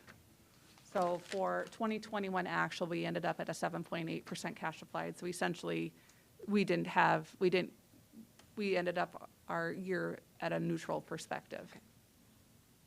Okay. Well, I personally would be more comfortable if we try to shoot for 8% again this year, Definitely. using the ARPA money. Susan, can I ask a question on your estimated ARPA expenditures on the lost revenue side? Yes. You had $10 million for the remainder of 2022. Is that projected in your graph? I have not factored that into here as far as that cash coming into here. That is not included in this. Okay. So that would be also an additional part that we could use to help layer in, and there as base to layer in that opt-out and kind of layer that in as far as extending it in so that there's not those steep increases. So that's part of that, could be part of that discussion as well. Okay. Lance? Would Okay. be my recommendation that we include that in the, quote, the spike solving relationship spike. that we need to discuss. Excuse me. This one here, so it add another $10 million to, Well, it has to be spent by 2026? Well, 2024, but 24? Yeah. in this analysis, you definitely don't need to use the whole No. 10 million, right? You're only short $500,000, right? So you could either use some of the Arpa money, or you could look at either projecting some increases in revenue or reducing some of those expenses. So what most counties in South Dakota, there are only 3 counties that received more than 10 million. So for the remainder of South Dakota, they're able to take their whole ARPA award as lost revenue. And what I've heard from my conversations with the Department of Legislative Audit, most of them are just using their salaries for running their county as part of that. We need to be careful how we do that due to other grants and things like that. We have to make sure that we don't double dip and count that salary twice. So that's part of the carefulness that we'll have to manage. But that would be one area that we could just draw down $10 million of salary expenses as part of this and have those general county services be covered under ARPA. We have to do additional paperwork on that 10 million, correct? We do. With salaries, we wouldn't have to do competitive procurement, so there's some things that are different from using it from a salaries perspective versus like a procurement side. But we would have to document all of that and make sure that we're carving out things that are being fully covered. So like the UC2 salaries, we need to make sure that we don't bring any of those into that award because those are being covered under a separate line. Okay. All right, so if we start with 8%, that is someplace to start. Do you want to go back to my very short conversation about setting aside a dollar amount or a percentage for the elected officials, that we would have that discussion later this fall before we do the resolution? What's the number on that, do you know? I can tell you that still in here? Yeah, she's- in the budget, we have already built in the 5% or the base pay for the position. And how much is the 5%, so we could just double it for 10? I Carrie, don't do you have know the- what that 10% is?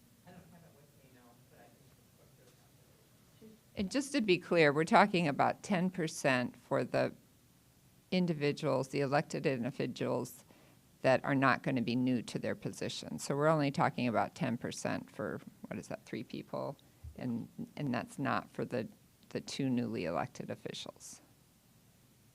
It'd actually be 4. I mean, there's 2 4, commissioners, but we yeah. don't usually count the commissioners because we just kind of, I mean, the commissioners are all the same when we make our raise and, Right. so. We it can would certainly basic- get that calculated and have that be available for Thursday unless Carrie can do it quickly. Point of me asking, I guess, is it's a fairly small. Right. It's amount. a Yeah, it's very small, small amount yeah. of money, and it's just to set it aside, and if we don't use all that money, it would just go back into the general fund. So, Just trying to be Just trying to clear and check manage something off the list. expectations. yeah. All righty. Some of those positions are probably going to raise a little more than 5% in order to keep them in the right spot in the salary level, those 3 positions. And some of them maybe aren't. I don't know. So that's why I suggested that.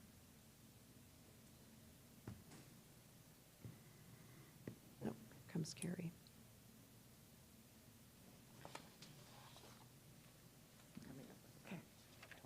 So are we looking to remove 500,000 right now? Is that the number that we're, the 532.86? Yeah, that's, the discussion is either how to solve for that 500,000. You could do it by reducing expenses, you could do it by projecting other revenues that could go higher, or you could use some of the ARPA funds to offset that as well. The 10 million? Well, from Yeah, that, yeah. one source. That's how I see it. Okay. All right, just a couple things on the staffing side. We don't expect that additional 5% for the impacted positions to amount to much. We're coming in around 20,000 at the very, very most. Yeah. Another quick note is I had a conversation with Monty Wadenbach earlier this week. We do have one of his positions funded. It's about a total cost of $80,000 to the payroll budget that he doesn't think he needs funded for next year, so we would remove that from the budget. But just to note that if he needs it again in the future, we will be back, of course, making that request. So, So we can take out 80,000 right now out of Monty, you're that. still comfortable with that? Take 80,000 out of that 590. Thank you. 5 million. And what did you say you thought that dollar amount for elected officials? $20,000 $20,000. at most, yeah. Okay, so are you Way to go, comfortable Monty. with, Anybody else want to step up? anybody else want to take out a staff? No, I'm just kidding. Yes. Is that 20,000 additional on top of the 5% Correct. It's additional. Yes, so, Yes. so if you're comfortable with that, we would add an additional 20% to that line item for when we make the decision later this fall. And then we would take $80,000 out for the position that's Monty's at this point, that we will not be filling at this point in 2023. Okay? So that's basically a net 60. I'm curious, Ben, you made a comment, relooking at other revenues. What, I mean, were you thinking anything in particular? You know, I just think that if we go back to any of the departments, right, are estimates, you know, valid, you know, as things change? Same thing with expenses, right? Are there things that we should be looking at we didn't want to fund? Mm-hmm. But, you know, I know that, I'll just throw this out, for example, interest revenue, I think we had dropped back 100,000. You know, I think our rates that we earn on our cash balances might be going up just because of the way that the interest is rate structured. We could see some improvement there. You know, we pulled back on bank franchise tax. You know, are we comfortable with that amount? And just, again, just further, you know, how comfortable Okay. are we with these estimates? I would just ask staff, because I think most of them are listening, if they're not here, that you would just look at what we put in, or what the auditors put in for your revenues, and see if you think that that's reasonable, and if you think that you can go one way or another with that, if you would let Carol know by Thursday, or let the auditors know, and that, you know, if it's where you think it needs to be, great. Just let us know, so that we've gone through each one of those. Chairperson, if I could just add some additional comments in on that 500 and some $1,000 that you have out of there. One, you haven't talked yet about outside agencies. If you keep them Right. all flat, it's about $210,000 That was my next that would come off conversation. that. You've got the 80,000 for that. I'm going to take a leap. Carrie Benz doesn't know I'm going to mention this or not, but we do not have revenue in there. We are paid, I think, $40,000 every quarter for doing the South Dakota Cares. That's $120,000. And Of revenue? of revenue that we have in there. That, of course, is, I mean, we're dependent upon the state for that money. I think I can speak for Carrie in saying we're we're pretty comfortable that's not going away. The Human Service has done an outstanding job for South Dakota on managing that. They've done a good job, and you may recall that they've sent money back in the past because they weren't able to disperse those dollars. That was prior to Human Services getting involved. So there'd be 120,000 right there. So just some additional things for you guys to think about. Okay, Commissioner Bender? So I'm not sure exactly how this is going to flow into our conversation this morning, but I feel strongly that we should take the same look at the new position requests that we would take in any other year. Absolutely. Unless people want to volunteer to fire all these people in 3 years when we don't have funding for them. So, you know, regardless of whether we've made up this $500,000, I personally think we need to go through each position, and I'm not sure that we do that today, but. Right. So are you comfortable with the 210, which actually, I just forgot what you told me that came from. Oh, the outside agencies. We should look at outside agencies. If you're all right with going to that line next? I agree. We're going to look at every single one of the requested employees. Let's see, I have to find my outside agencies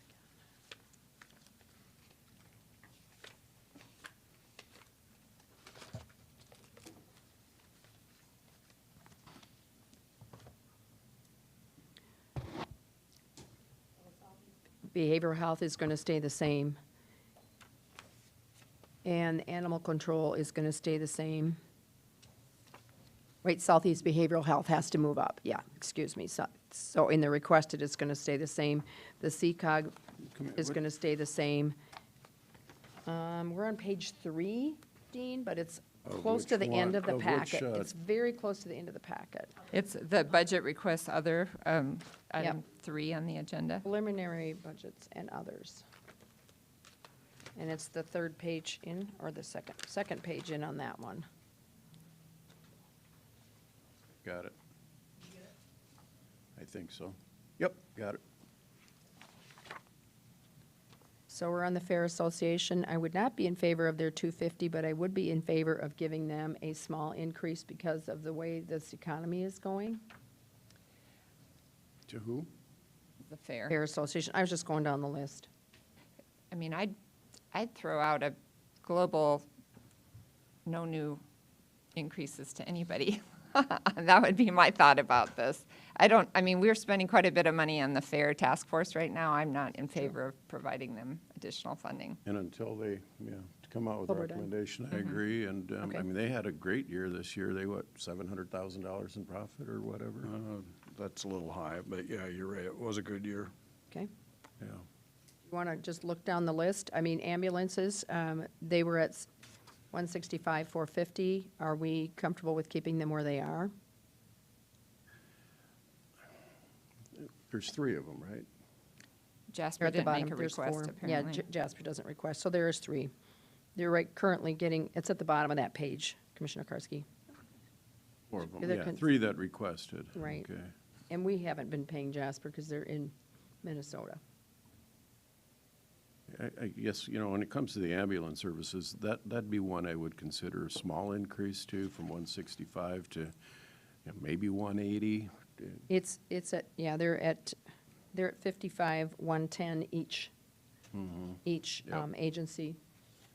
And they were Taking asking them for to 60 each. 75,000 each, Right. more.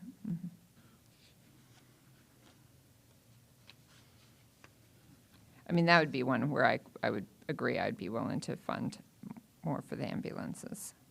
Do you want to do a percentage, or do you want to do a dollar amount?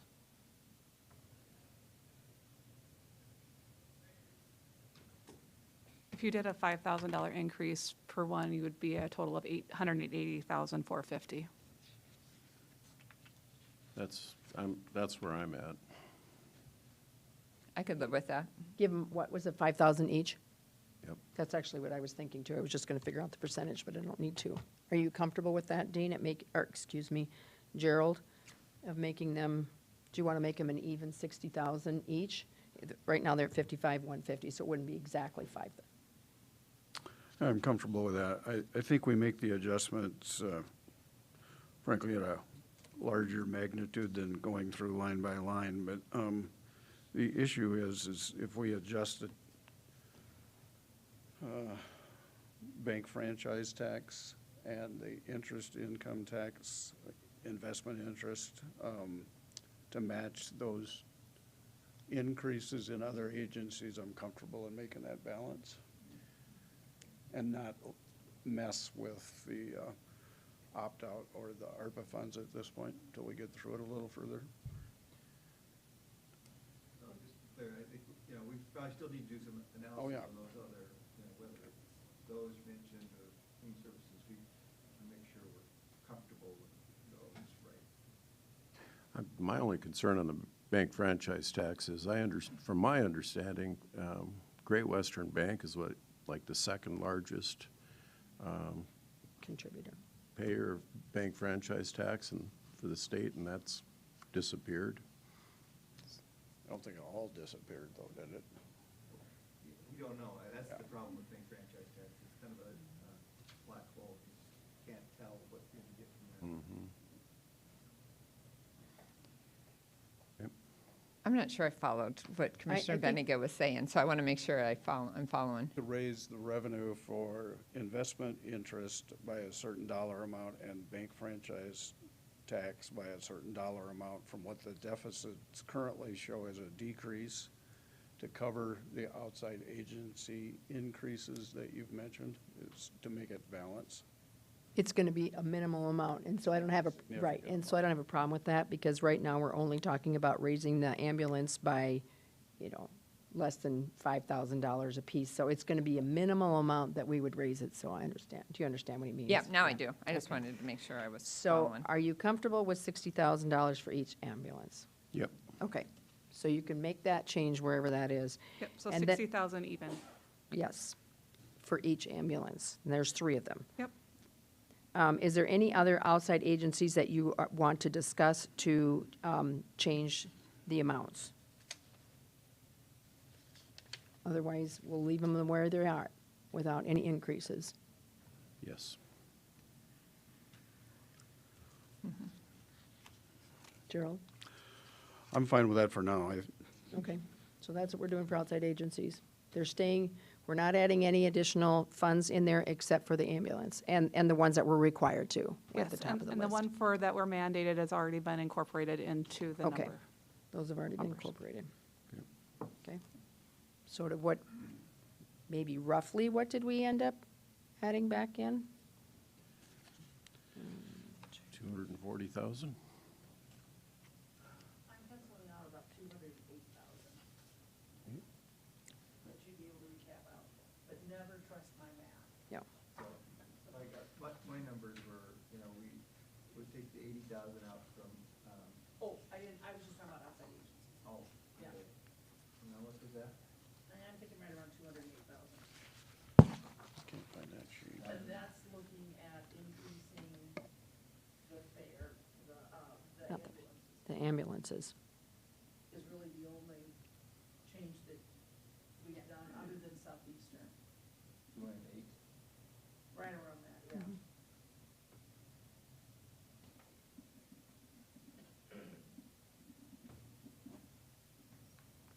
So what I heard us talk about was the adjustment for the IT position, taking out that cash, but adding 20,000 back in for elected officials, the placeholder.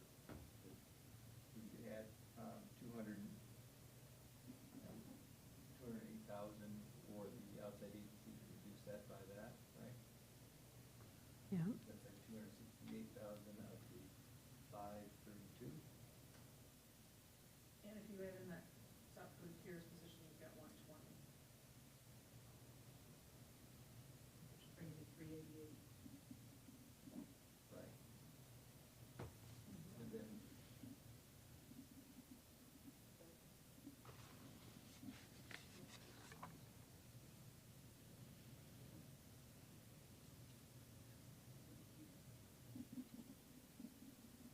so that would leave us having to make up about 250, I think. 368, Oh, no, I had, Yeah, so maybe a couple hundred thousand. we have a preliminary budget shortfall of 532. If we back out the outside agency, even though we factor in the ambulance increase, that's about a $208,000 savings, so you're adjusted down to about 324 from there. Plus the net salary savings with reducing the IT position with the commission, that's another 60,000. That brings it down to about 280. And then the South Dakota Cares, if that runs around 120, you're around 160, Okay. without doing increases for interest income or franchise tax. I have the historical franchise tax income here for the last 10 years. In 2017 or 2015, just your information, it was 617,000 that we received. Then the next year it went up. It's been bumping up steadily since then, but it's kind of been a up and down game. And it's just something we don't have any control over. Right. So, It's always a nice present if you get a little extra. exactly, So, and that's where, last year it did come in over budget. This year we have budgeted for 2022 at 1.9 million. We're hoping it comes in at that level, but we don't have any control over that. Okay. And it is, bank franchise tax is something that is also apportioned out to other areas as well. So it's not something, this is just our portion of that bank franchise tax.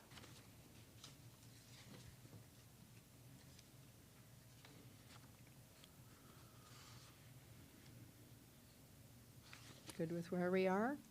I mean, to balance it, it would make sense to use that one item to bring it up by 140 in my mind, The interest? the bank franchise tax. We can, I mean, I think the 100,000, we had $106,000 in interest income in 2021. We've budgeted 100,000. Interest rates are increasing, so I think it's reasonable to expect that to go up. I don't think it'll go up to probably 200,000, but I think there is some room to go up. Okay.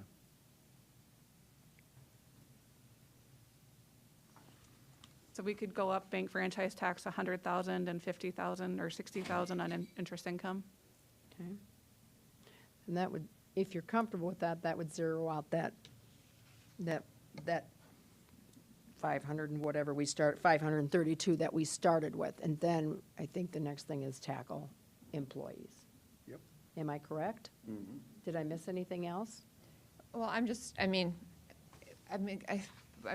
listening to this, and I don't know, ever since I was on school board over a decade ago, I thought bank franchise tax was the biggest. It's just amazing that there's just no budgeting ability there. But it seems to me like every time you think things are going well and you then try to budget towards it, you get bit. But I don't really understand why we're worried about income when we know that we've got this cash cliff coming. And really, to me, it seems more like we should be paying attention to expenses and trying to manage this $500,000 by eliminating some of the proposed expenses, ongoing expenses that we're currently which otherwise would be paid with one-time funds. So I don't have a particular reason for doing it. I mean, for being opposed to raising the income, but I don't know that that solves the issue that I'm worried about. Well, I agree, it doesn't solve the interest, or the whole picture, if you will, but I haven't heard of anybody that disagrees that the interest income's not gonna go up, and I had not talked to a banker that said they had a bad year.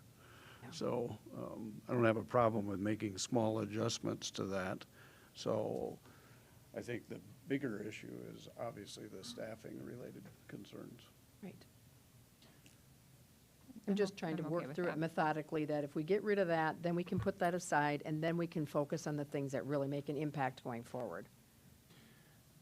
And by Supposedly going you were- forward 2 years from now, Yeah. no concern. Yeah, supposedly we're at 8%, supposedly. And so now we can start figuring out if we want to add any staff. You're at 8% with ARPA funding. So I mean, I want to make sure we keep that in mind because Yeah, the ARPA and South Dakota CARES is what is keeping us at that 8% level, which is one-time funding that will go away. right. And for 23, how much ARPA funding total? I think it's around 4.5 to 5 million. $5 million. Yeah, I think it's around something like that. But yeah, it's $5,064,000. So if we didn't have ARPA funding, Right. budget as if that We'd be 5 cutting a million was whole lot a more than hole that. that we had to dig out of. We would have to be utilizing opt-out if that ARPA funding wasn't here. Yeah, right. We would have to, And that's just for 1 year. correct. And it goes away, it'll run out. Yep. Yeah. If not next year, the year after, or the year after. Yeah, the other thing I would just point out too, if you look at the recent, our expenses going up, 6.5 million of that is just salaries, right? And then we had a reduction in other expenses of $1.2 million, right? So it's gonna be hard to find that other savings, right? We've already reduced just non-salary expenses by 1.2 million versus last year. So our, our real struggle is that our expenses are going up because of salaries. Which, I mean, that's true. And to Commissioner Heiberger's point earlier, I mean, to meet market, to keep services that citizens expect and that were mandated by statute to provide, we had to increase salaries, and they didn't increase at a rate of what CPI is raising even. I mean, they will. We're trying to keep caught up, but, it's a very difficult situation when you don't benefit from low growth, because you get capped at whatever CPI is, and then when growth goes crazy, you don't get, your funding doesn't match that. So you kind of get whacked both ways. And so that's just just people have to keep their eye on that's how we get here, is because of the funding formula that the legislature has approved for counties. It just And two doesn't keep up. departments, excuse me for interrupting, there's two departments that I can think of off the top of my head, Register of Deeds and the Treasurer's Office. Almost all of their fees are set by statute. So their costs are continuing to increase to perform those services, but their revenue does not increase in proportion to that. And that's also part of our challenge. And the budgets that I, can think of the top of my head, and I couldn't tell you the departments, but there was a lot that I read through that kept their expenses outside of their employees at zero increase. So, I think our department heads, with the fact that they knew that we had ARPA money, still kept their budgets flat. So they've done a really good job. Doesn't make our job any easier.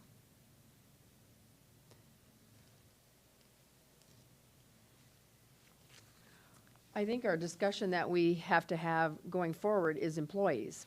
And so I'm only planning on us being here. We have to have public comment, which that is about another 5 minutes, because I think we just have one person for public comment. Am I right? I think. Yes, we have one. So that's at least 5 minutes, and we need to be out of here by about 1:45, just so people can get to appointments that they have. That puts us back to giving us about 20 minutes to discuss what we want to discuss. So I'm wondering if we even want to dive into employees at this point, or if we want to wait until Thursday. That's going to be Thursday's discussion. And if that's what we're going to do, then we need to figure out if there's any departments that you want to talk to on Thursday. I will tell you that I know the JDC would like to attend a conference in Pierre on Thursday and would love to not have to be here. So if JDC is somebody you want to talk to, I would suggest you talk to him today, so that he can actually go to his conference on Thursday.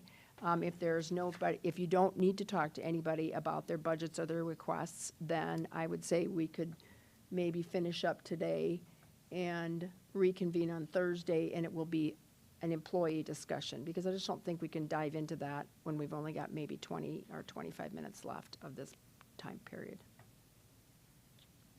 Is there anything else you want to dive into in the next 20 to 25 minutes? So, I'd be happy to hear from JDC today. And then I think one of the things that we should all think about before we start talking about positions is that there are two departments, the auditor's office and, I guess it's just the auditor, and the Register of Deeds office, who have asked for new positions, and there'll be new leadership in those offices, and whether we want to fund new positions or if we want to wait until new leaders come in. So that's the other thing that at least I'm thinking about. Yeah, that had crossed my mind too. Any other thoughts? Or we could just, is there any other departments that you're going to want to talk to you on Thursday so that they're at least prepared? And we're going to hear from you, Jamie.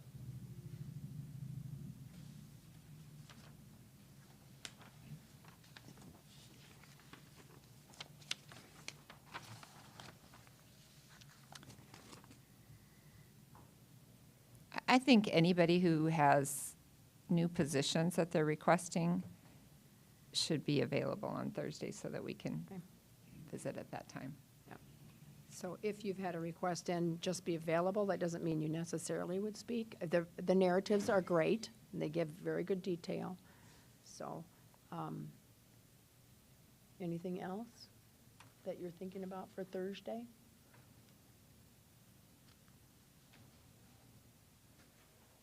I'm not seeing anybody move. All right, Jamie. A few minutes to talk about your budget, your staffing requests. Let's see if I can find it. Jamie Gravitt, Director of Juvenile Detention Center. Maybe give me just 2 minutes so I can figure out where that sheet is at. It's under Carrie's presentation.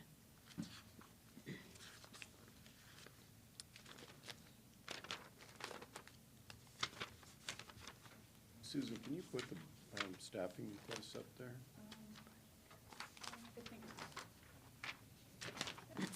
in the Human Resources presentation. Okay, I got mine. Yep, it's under Human Resources and about the, Right there.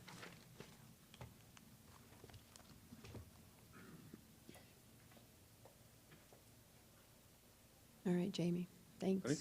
Yeah, We're requesting 4 positions total, 3 juvenile correction officers, and then 1 juvenile correction officer 2, which is a supervisory position. We intend to use all 4 of them on our 3 to 11 shift. It's our busiest shift that we have, a lot packed into that shift. We have to maintain an 8 juveniles to 1 staff ratio. When we can't maintain that ratio, then we have to put the youth down, which is not best practices to keep them in the rooms. We prefer to have them out as much as possible. Our control room's a very busy position. We intend to use one of them to be in the control room at all times, so we can have that staffed with 2 people. Whenever we have someone call in, we don't have the part-time staff that we used to. We feel full-time staff will be more dependable and reliable. We were staffing usually at about 18 part-time staff. Right now, we have 8, and we're having a hard time filling those positions.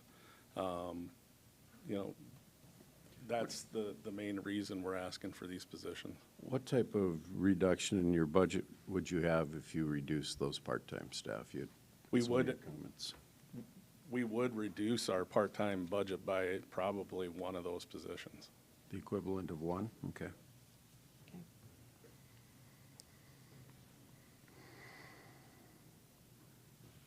So is the idea that you would reduce your part-time staff from 18 to 8, where you are Well, right now, or? We're not, right now, that's what we can get, and so we would use these positions to know that people are gonna be on staff.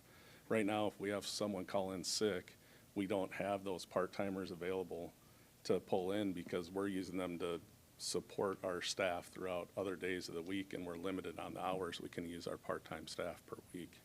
I'm just trying to figure out how many part-time staff, you know, if you're gonna, I'm just trying to figure out how many part-time staff equal 1 full-time employee. What are you suggesting you would reduce? We budget per hour, basically, instead of per person. So we would be able to reduce probably 40 hours a week in part-time staff. Okay.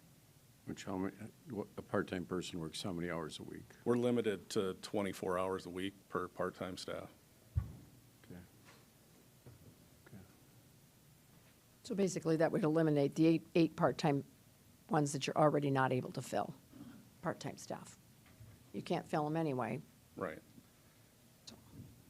We're utilizing our part-time staff to the max right now at the 8 that we have, and we could use more. We're moving staff around to cover shifts, full-time staff, giving them different days off, and overtime has been overutilized as well.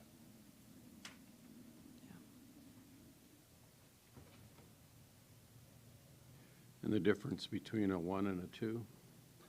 The 1 is a correctional officer, a 2 is a supervisor.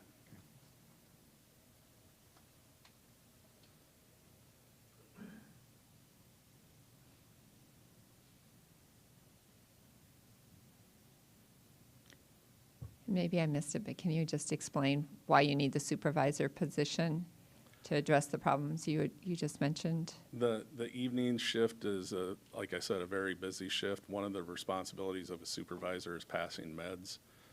Sometimes that can take up to 2 hours in the evening.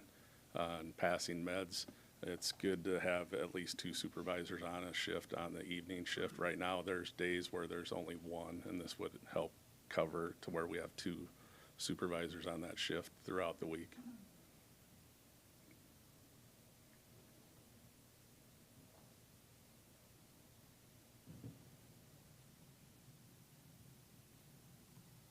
Remind us again what your ratios are and what your average daily attendance is. Yes. We have to have 1 staff per 8 youth, and we average about 28 kids a day. What you need to understand is when we get like intake calls, admissions, all those types of things, we're pulling someone off the floor to do those specific duties as they come in. So that reduces the number of people we have to supervise the floor. With our current building layout too, we have 2 people doing room checks at all times, so that pulls 2 more off the floor. And then we need people to do showers, mealtime, visits, phone calls, all in that shift that becomes very busy. And if you have to pull somebody for admissions, that may mean the matter of kids getting locked in their rooms. It may, and that's not even factoring in if there's kids that are very difficult to handle that take up staff time.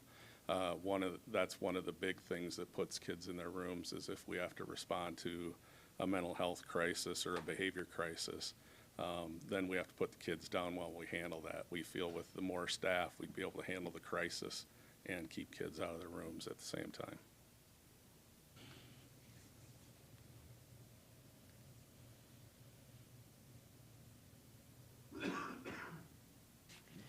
Jamie, if we had a question on Thursday, could we at least email you or call you, leave you a message, and you could just get back to Carol or Tyler or somebody if we had a question specifically? We're Most not- definitely. And Yeah. Oh, Nate might be, Nate would probably be here, so, yeah. Any other questions for Jamie that you can think of? thank you. Thank you. Jamie?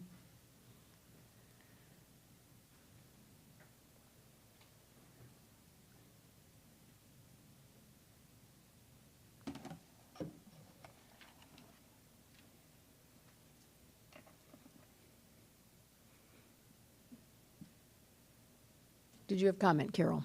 I just want to double check on how we're moving forward and wrapping up. So that's Okay. when we're at that point. Right.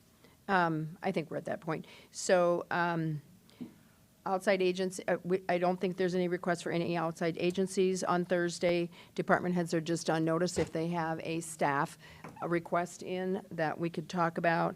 We're not going to even talk about vehicle requests until after we have made that staffing decisions. So we could just quick go through the schedule going forward. I think on Thursday, we're just basically going to be focusing on employees, and anything else we might need to wrap up at that point. We may be done on Thursday, and then Thursday, we're 1 to 4. And are we in this room? You're in this room, and you have completely taken care of all of my notes, Oh, Cindy, going, okay. Commission Chairman. Okay. Going all the way down. You've hit on everything. Commissioner Karski will be on Zoom Okay. that day. And I was going to ask about Friday. You want me to leave it scheduled, and Just we'll leave it scheduled, because we just Okay. don't know what's going to happen, Okay. so. We will notify department heads if they've requested new positions Yep. to be on alert, to be coming in on there. They And- will have the adjustments. The first thing that will be on Thursday's agenda will be a updated means of finance, Yep. reflecting the directions that you have gone through and have done.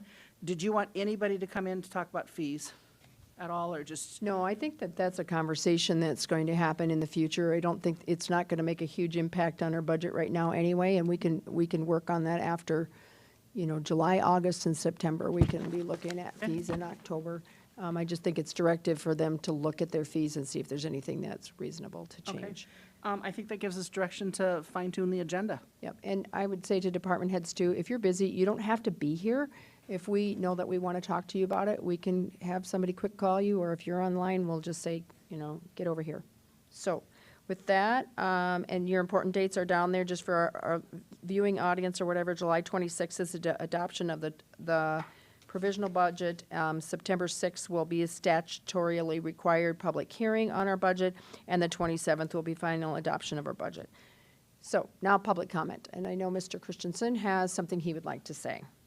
And you get a total of 5 minutes, and I'm timing you. Thank you, Commissioners. Thank you very much for having me here. I was going to speak about something else, but I'd like to talk about the budget issue here. As you know, my degree is in public administration, public finance, and this has been very interesting. I'd like to amplify a couple of things that Commissioner Bender said. One is the idea of using one-time money for ongoing expenses. It's a recipe for disaster, and I'm glad you recognize that, because I worked in Prince William County after the 1990 recession, and when we received in later years, large amounts of delinquent taxes, they made a policy of not using that for that, and they received an NACO award for that policy in that time because it is so important. Second one is the cap. You have a cap that the legislature, in their lack of infinite wisdom, put of 3% on your growth. And I'm sure at the time there was probably only 2 or 3 or 4% inflation, and they couldn't conceive of a different future. And now you have a different future. With your salary and the cost you have for goods and services going to go up 5, 6, 7, 8%. A 3% cap is not just arbitrary and capricious, which it was, but it's also totally unworkable. And I think you'll have to work through your organization to get that changed, because that's just going to, for the next probably 2 or 3 years, that is absolutely and totally unworkable. And what's interesting is this is the same legislature that is incensed by mandates from the federal government. Things should be done locally. And then when it comes to local government in South Dakota, they speak out of the other side of their mouth. So that's an irritant to me. The other thing was earlier there were concern about property tax increases. And I'd like to say my experience there is you need to be predictable. Most people have their property taxes as part of an escrow, and the escrow companies have a computer trending program. Transamerica, the biggest one, has a computer trending program. If your taxes go up $10 a year, they project $10 for the next year so they have enough money. If the taxes go up $20, they're short 10. They not only have to increase at 10, but they have to collect the 10 that they didn't collect, and it goes up twice as much. In Prince William County, where I was at, they did the opposite. For 1 year, they cut the tax rate from $1.39, which would be 139 mills here, to $1.30, and cut people's taxes like $50 a month. The problem is then the trend goes downward, and they save $150 in the next year. But when it went back up, they sometimes got $500 or $600 increases after a $50 decrease, because then they're short. They first of all go back up and then project another increase and have to pay back, collect the money that they didn't have. So erratic changes in property taxes can be amplified a lot in escrows, because if they're trending, it takes them a few years to get back on the trend. So with those 3 things, I think you're doing a wonderful job here, and good luck. Thanks, Thank John. you. Is there anybody else that has public comment today? Okay. Look for a motion to adjourn. So moved. Motion Second. and a second. All those in favor say aye. Aye. Those Aye. opposed, same sign. Motion passes unanimously. I would tell you, commissioners, that you need to put your desk materials in an envelope from Carol, because they will be moving them, I guess,